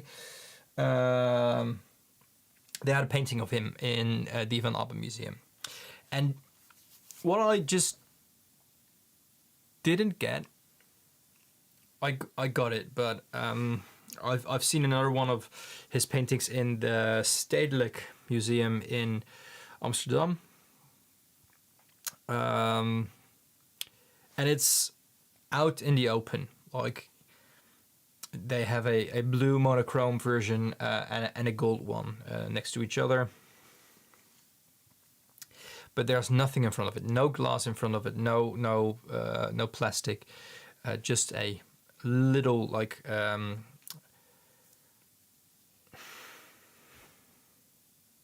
little fence. I think it's called. I think that's a proper word for it in the museum as well. A little fence, so you can come too close, but nothing else. And looking at the vibrancy of this yellow, seeing the capital Y, made me think of it. I saw it, like I came into that room where the Yves Klein was hanging. I saw it, I thought, yay, okay, I didn't see this one yet. And it's also, always very, very nice to see someone, some of his work that I studied quite a long time ago, but quite a bit.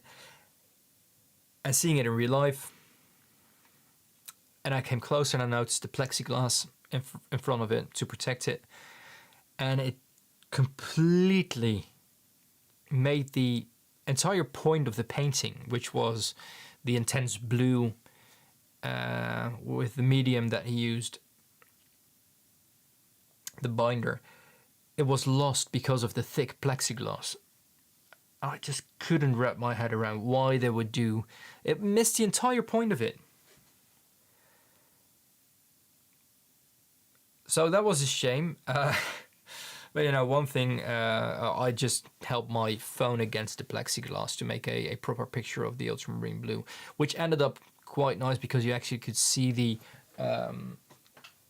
where's my phone? You could see the brush strokes of Klein on the painting because of that. I took that picture that I took from quite close. Can we do this? We can probably do this. Yeah. It's a really inconvenient way to show you. I can just better show this on my screen.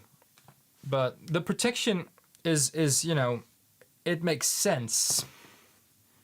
But this is what you end up with. It's just a picture of yourself with a blue background. And it makes sense because of,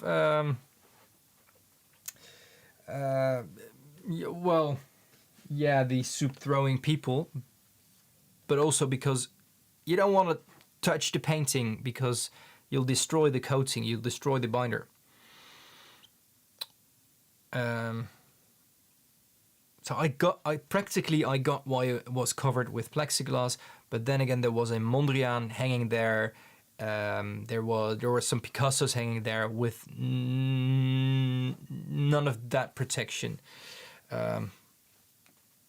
Yeah.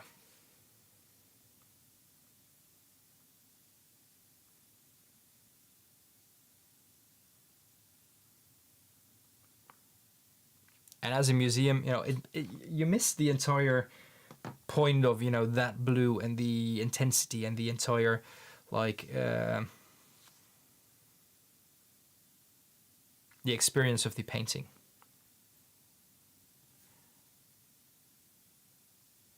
That's a bit of an extreme example, Paolo, but fair enough.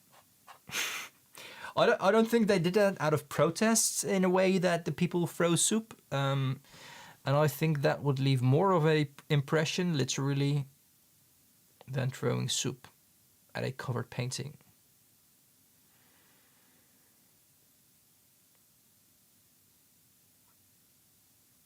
Yeah, don't give him any ideas.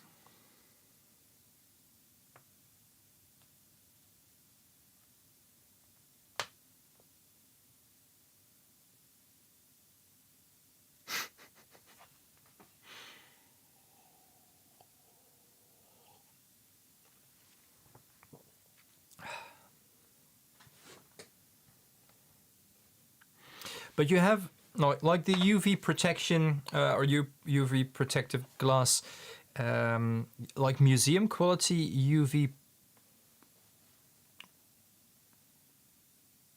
UV blocking glass. I don't know.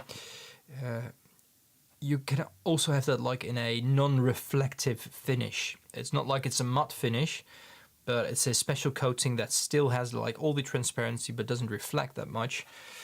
Oh, you're literally off, Paolo. And you're going to be grumpy at other stuff. Cheers to that. Thanks for joining, Paolo. Don't be too grumpy. You are a good person. Whatever you're saying, we enjoy your company, and we're grateful of you being here with us, either being grumpy on stuff or adding your knowledge to the chat.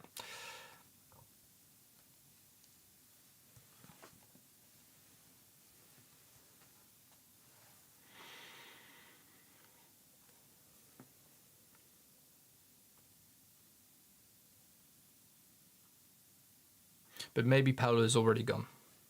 I don't know.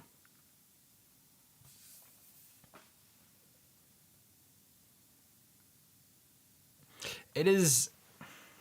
I don't know. I can say a lot of things about that. I'm just not going to do it here.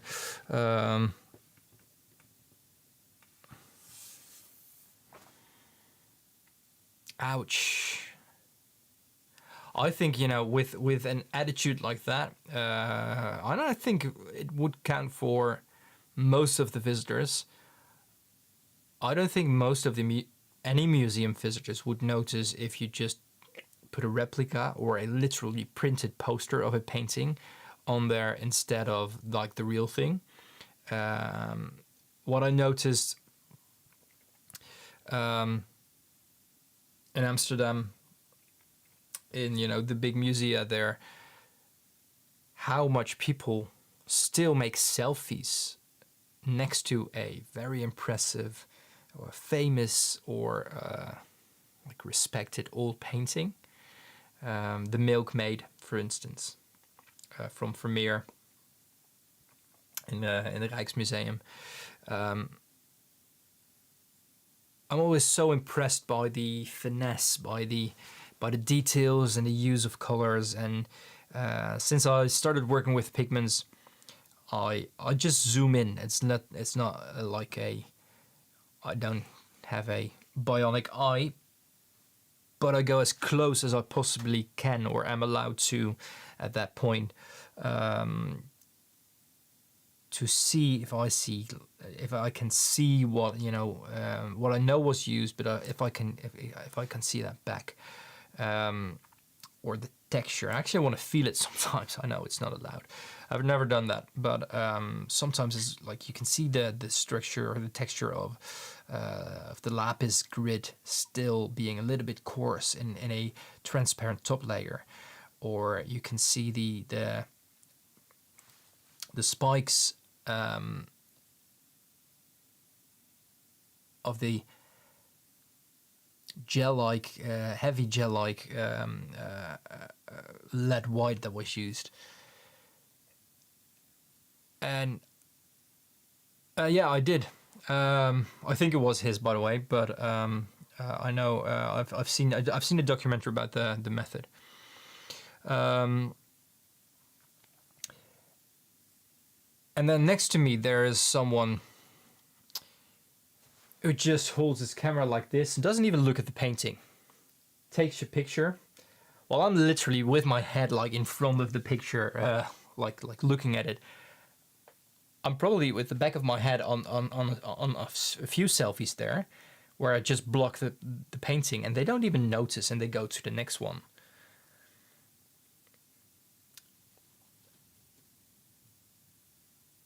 I'm fine with it that people do it that way, but if someone literally hung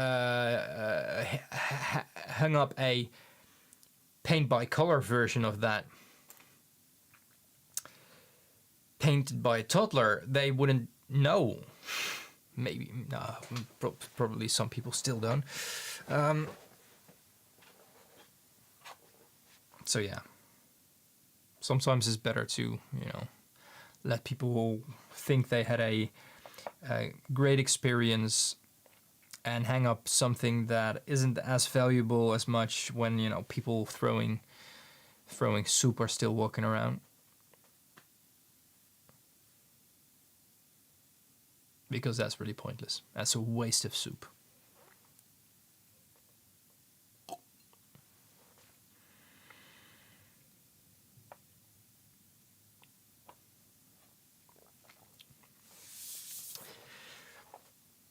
Cheers, Sylvie. I'm also kind of like, this is the end part of the stream. Although I still wanted to make the current Aquarodon Gold, I'm not going to start with it now. I can also still start with Tyrian Purple or Purpurism, but I'm also not going to start with it now.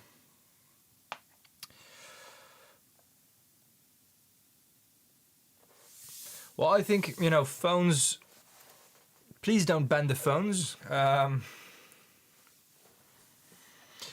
Good luck tomorrow, Sylvie, in that case. Not going to ask any further. Respect your privacy, fully respect everything. But best of luck to you.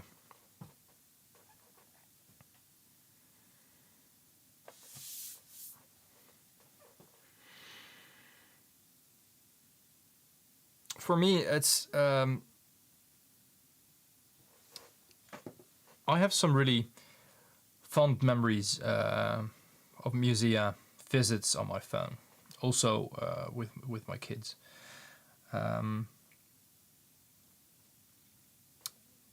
But being able to put your phone on a glass display, for instance, also when it's showing artifacts, and zooming in there can make, you know, like me appreciate details a little bit better sometimes.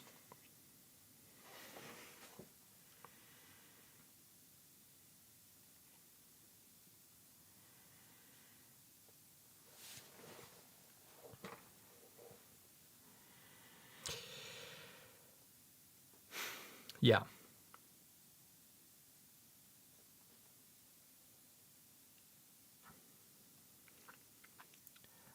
I like how many neurodivergent people are here in our group of people.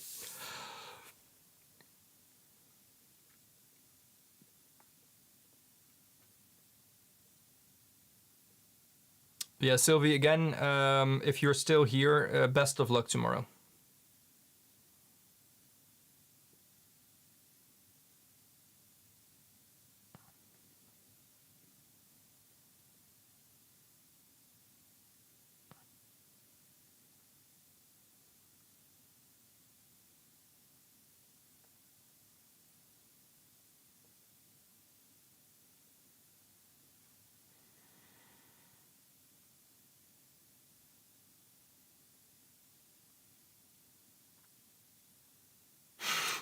I was trying to figure out your sentence. I'm still figuring out what you mean with it, but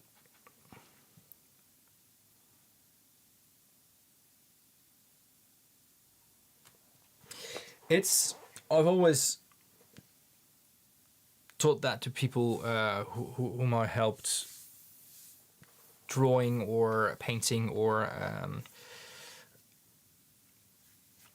looking at things is and copying things is a very good practice, and not only for I'm going to share that as well. Not only for your practice, but also like the muscle memory. If you know how it's done from real life, it's easier to draw things out the top of your head. Let me quickly get it, Mark. If it wants to. This is a different version. Maybe that's your picture.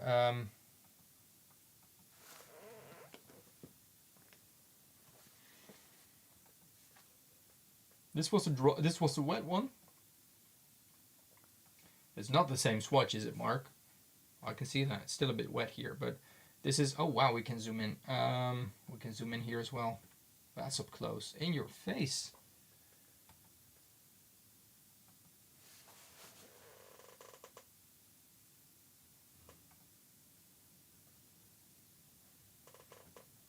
I love the orange detail here. And the yellow transparency, obviously, but this like bright, soft, bright yellow, and this like mass tone in a golden orange. I really, really, really, really love this.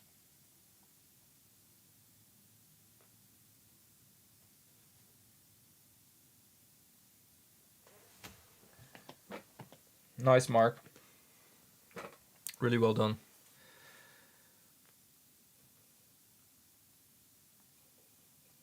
It absolutely makes sense. I'm just going to highlight this all days.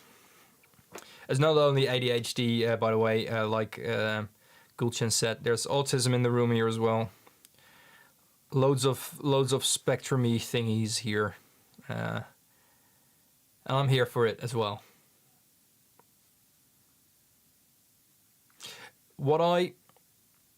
That's the mango leaf yellow.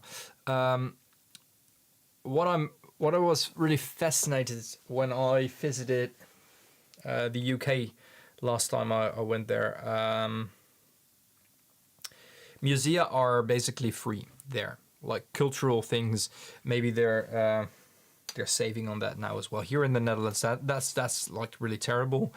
They're cutting all. Basically all the funds for anything cultural. They're raising taxes on art supplies. I don't know. It's not a very. I'm not going to go into politics here too much, but it's not going the right way. Anyway, in the UK, I was actually in London then. I visited a few musea, and we're just students from the cool shit. I was reading in English. I was trying to make sense out of that in English, but yes.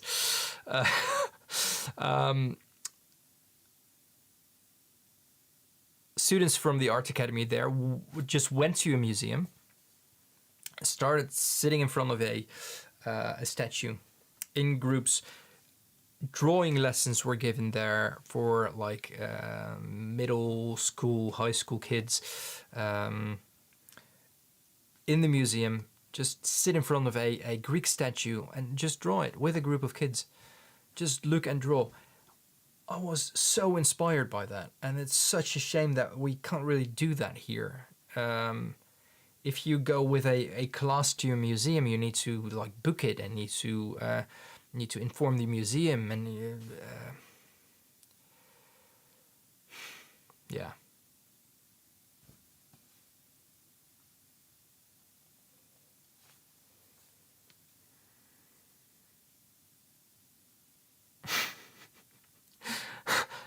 Sylvie, I don't think if I don't know if we have to name all our labels here, but I think we can get a long way filling quite a list. Just speaking for myself already.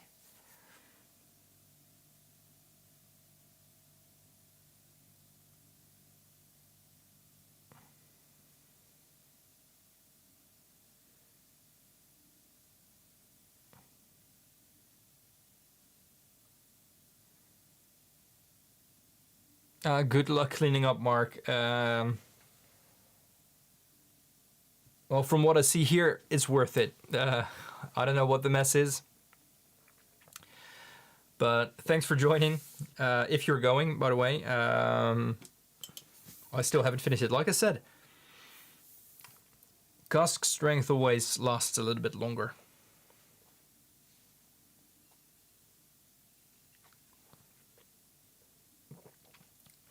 But yeah, we're a nice group of people.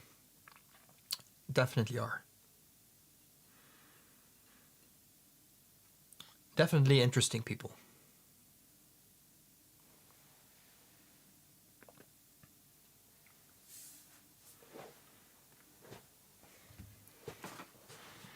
Mental differences.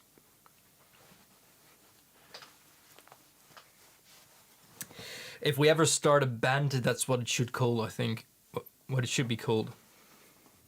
Mental differences. Has a nice ring to it. It's 11:15, but I'm really curious on what a stroopwafel would do with it. No, I'm not going to do that. It's too much sugar for now. Oh, Sylvie, by the way, one more thing. If you're still here, one more thing.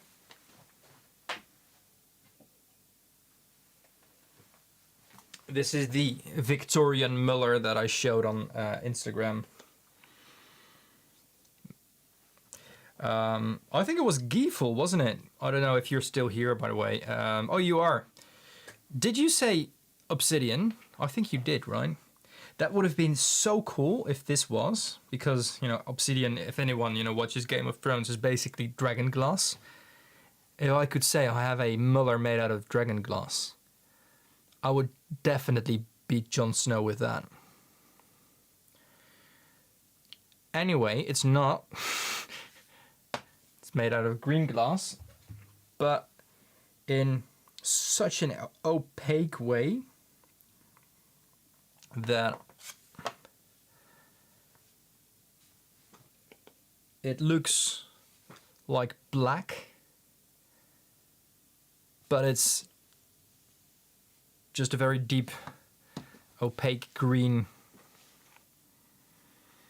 200-year-old Muller.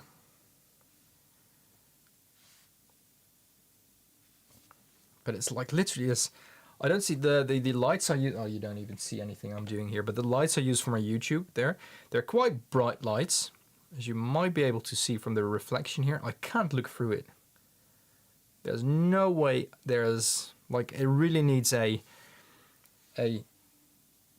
very focused flashlight, and you can only see that little dot. So.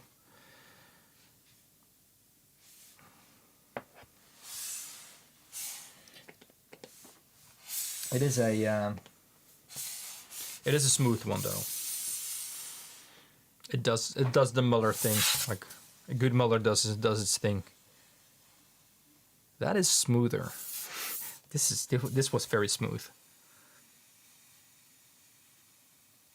Yeah. Maybe it's also the weight. Let's see if it's the weight. It's quite a heavy thing as well. Let me have a look how heavy it is.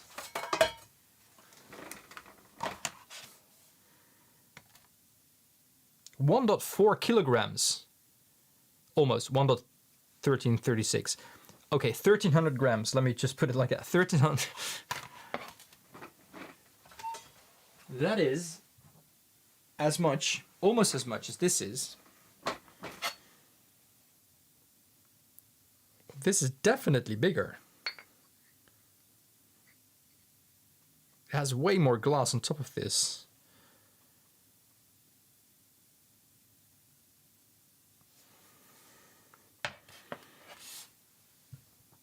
This is also the same weight,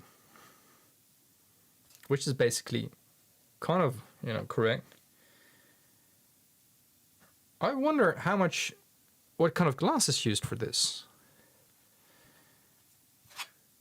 Yeah, I wouldn't be surprised if lead was used in this glass as well.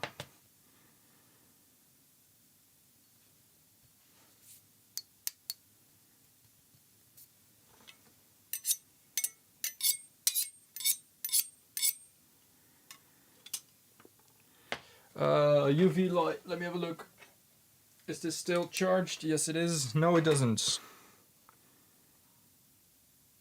It does nothing with UV.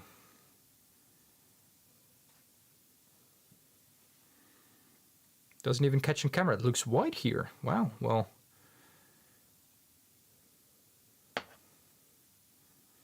That's weird. Why would it look white on camera? Would there be a UV filter on the camera? That would suck. That is a very good one. I think it was $3.95.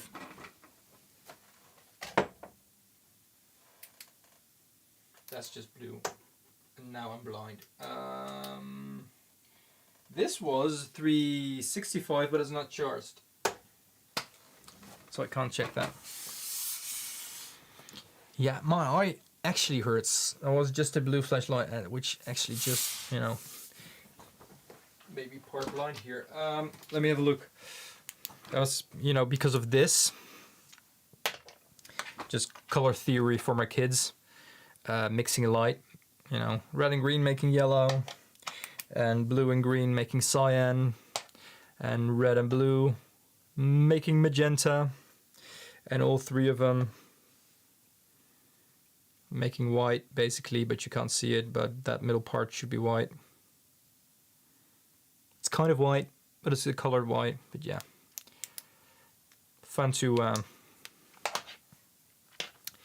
play with these things, especially to, you know, let them understand how just a basic LED screen works.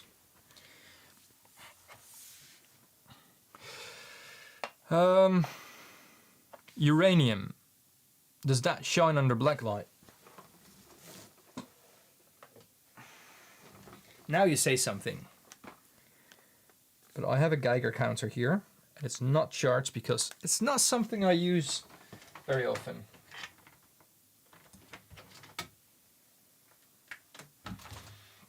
But it's one of the safety measurements that I took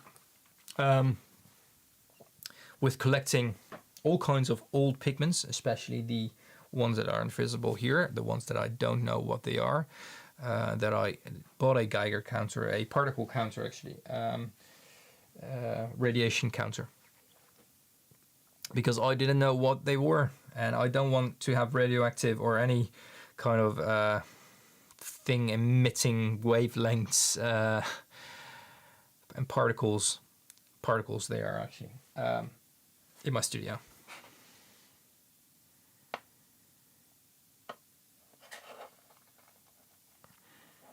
Uranium glass, you know, that's nice, but a uranium-based pigment isn't.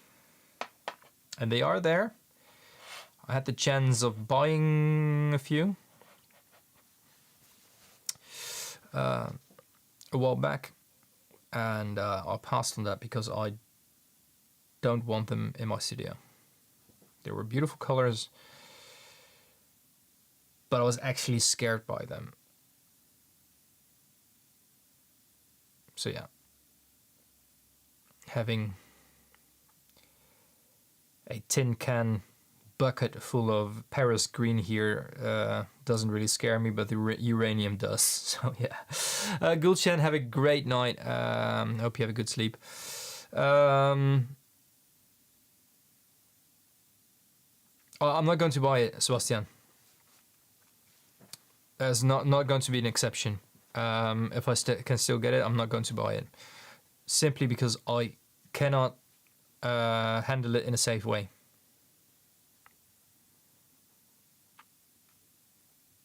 And, you know, with uranium glass, you're talking about a solid.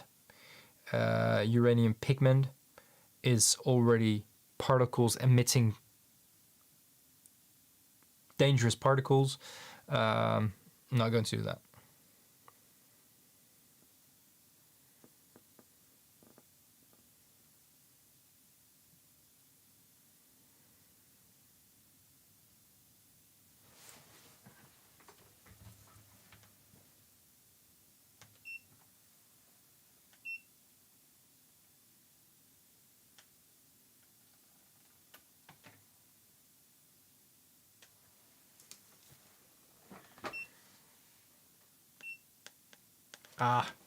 Okay, I'm going to check that tomorrow. That is a good one.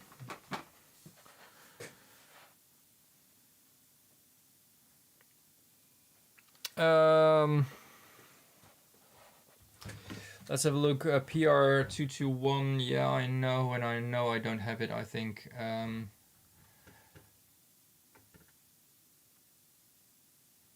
No, I don't have that.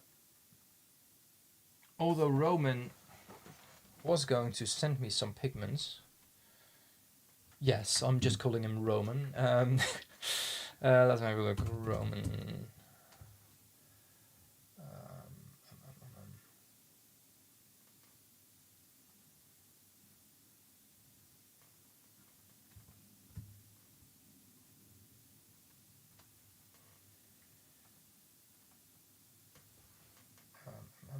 Let me have a look. Let me have a look. No, that wasn't between the pigments that he's going to send me. Ah, that's a shame.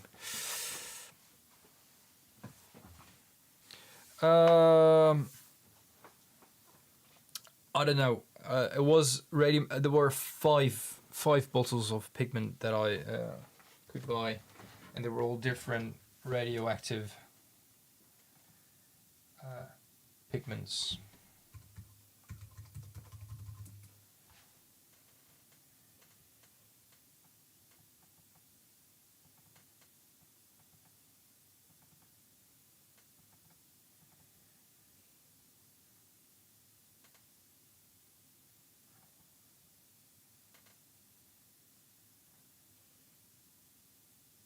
No. I didn't buy them. I did not buy. I can look them up. Maybe I can. Maybe I can look them up. Let me have a look if I can still. If I still have a picture somewhere.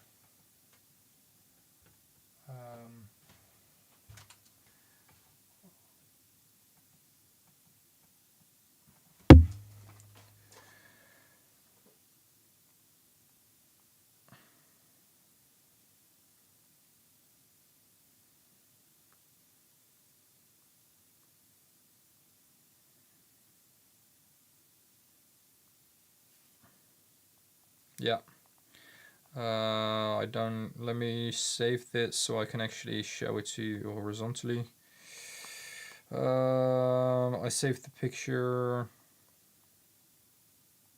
Oh, there you go. So this is basically what the items look like. This is a like an oxide, a chromium oxide. This is uranium, by the way.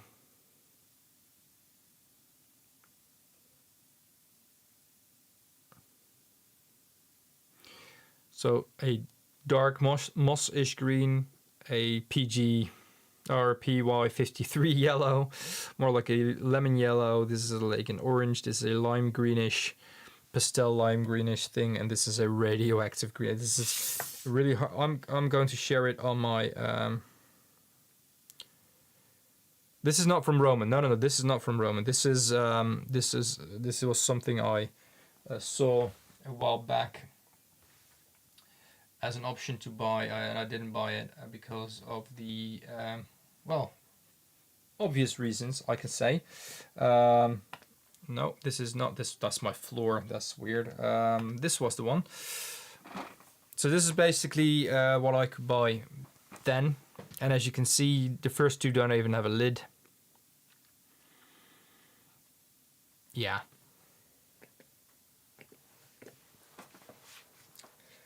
Very nice, historically very awesome, but no.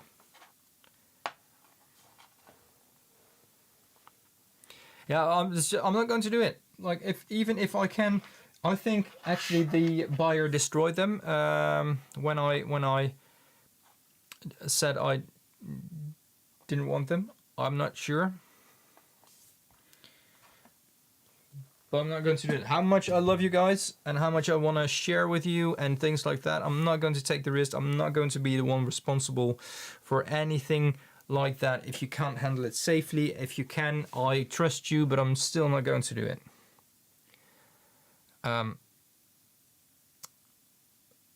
maybe simply also because it wouldn't pass customs at all. I think that's a good enough reason.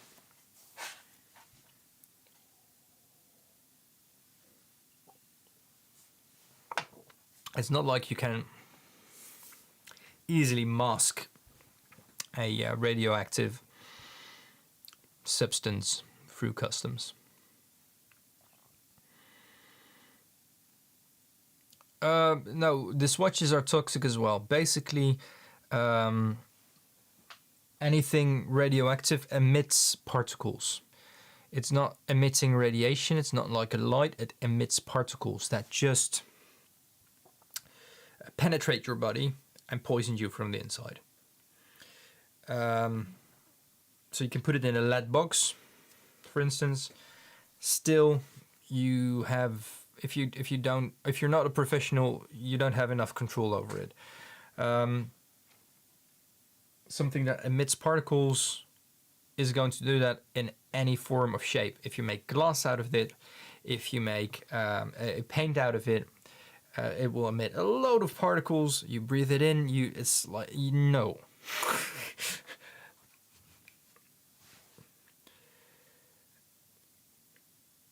Yeah, that's already scary enough to I know about this, but if you say it like that, just visit the graves and take your Geiger counter with you. Yes, they still emit I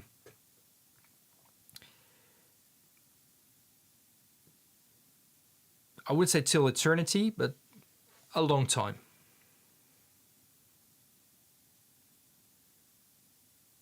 What? It's not sold as part of the swatch pages all days. I don't know where you get that from.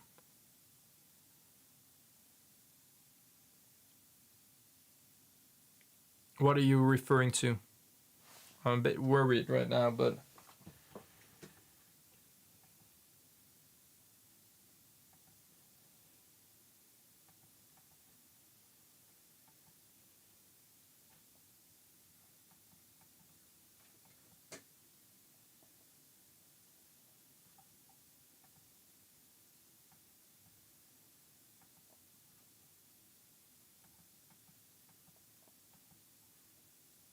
yeah, PG20. PG20 isn't sold. PG20, 21. I'm talking 21. No, PG21. I'm sorry, PG21 is the one that that is dangerous. PG20 is 0 degrees. Am I right? Yeah, I'm right. Yeah, I have to be right. It's me now. Sorry. Lead yellow is it's not toxic. Like a swatch of lead yellow is not the is not swatch. It's not swatchic. It's not toxic. The pigment itself, it's a heavy metal. You can get lead poisoning by being exposed to it too much. But just swatch, not so much. PG21, Paris green, can emit a arsenic gas if it reacts with the with the open air, or if it's not a stable version, which is basically isn't. So yeah, you don't want that. So PG21 can emit a toxic gas or a quite a harmful arsenic. Well, let's just call it highly toxic, poisonous gas. The radioactive stuff emits particles, are totally different.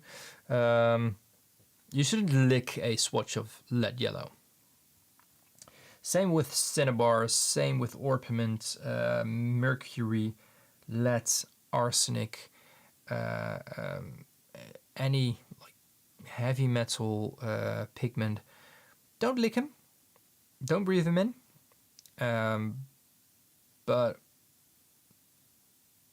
arsenic, can an arsenic pigment is going to be dangerous in any form. So yeah, if you have any, Sebastian, be careful with it. Don't lick any pigment. No, That's basically a good rule of thumb. Yeah. Although that Han purple looked quite no, just don't.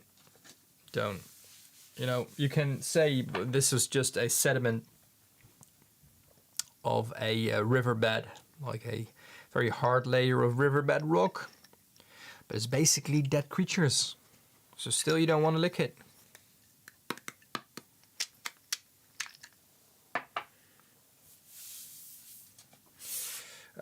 Let's put everything away. Now it is, you know, interesting and appealing. Some things even like, look, you don't want to take any risks ever. Basically, I think that's a fair point. I think. So with the radioactive pigment.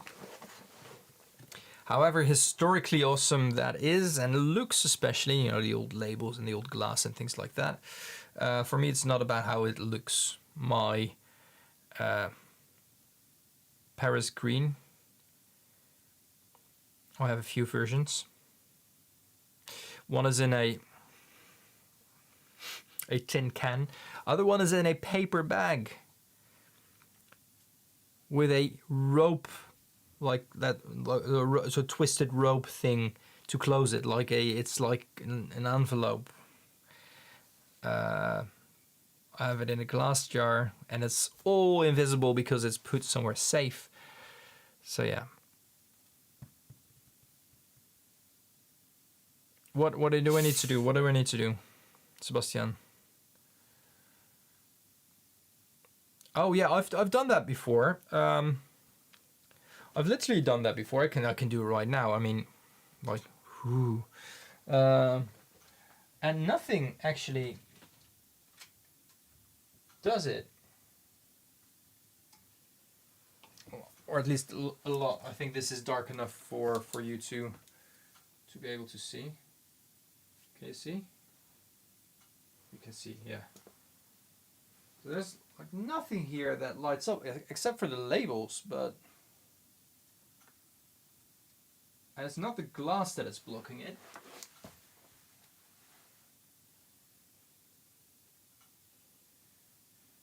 I've done it before, by the way, just to have a look, you know, if there's anything interesting going on with pigments. There's definitely, especially in, you know, something like this, which is basically just a mixed pigment, but yeah, you can't really see it, but this is a mixed magenta. What am I doing to myself here? Mixed magenta with white. So this is basically quinacridone magenta with white. So it actually looks like a magenta in the bottle. But no, it's not opera. This is just white mixed in it.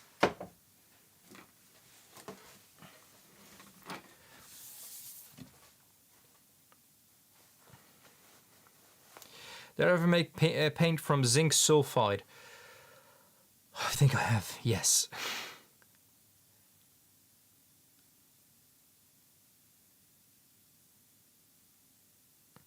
And I have my fluorescent pigments there somewhere in a drawer. Somewhere. They do light up through the glass. So it's not the glass blocking it.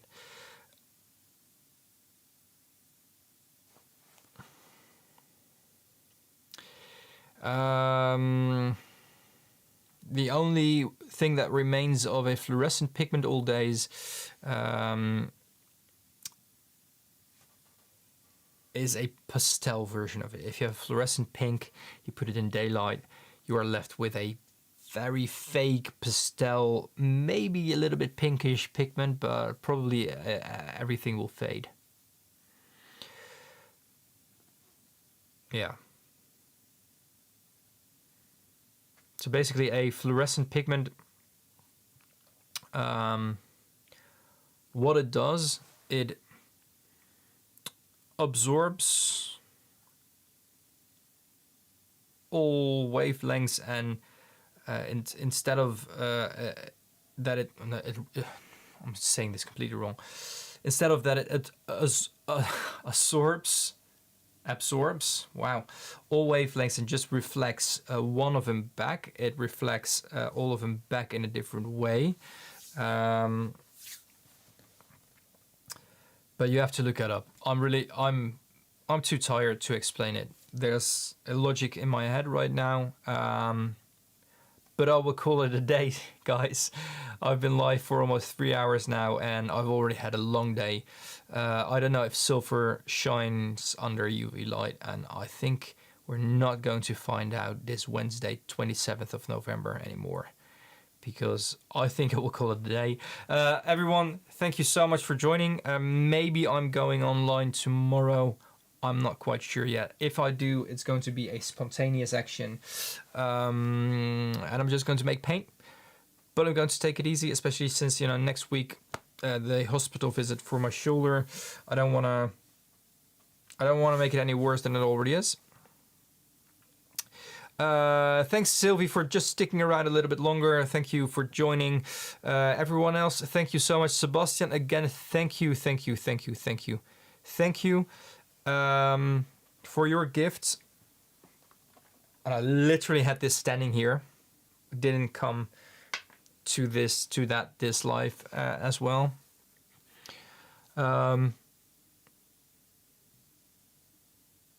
Next time. Everyone, I hope you have a great night, a great rest of the day wherever you are. Sebastian, I hope you enjoyed your drink. I certainly did. What I like about this whiskey is that if I leave the glass and let it dry, whatever's left in it, right now, you still smell the whiskey quite nicely. Tomorrow, it smells like an extinguished fireplace. It has that earthy kind of fire smell to it. I love that. Like an open fire with big rocks around it, and you throw water on it, like that smell, the heat and the rocks that have a certain smell that evaporates. I don't know, it's a nice smell. That's enough for that. About the whiskey. Thank you for joining, everyone. See you next time.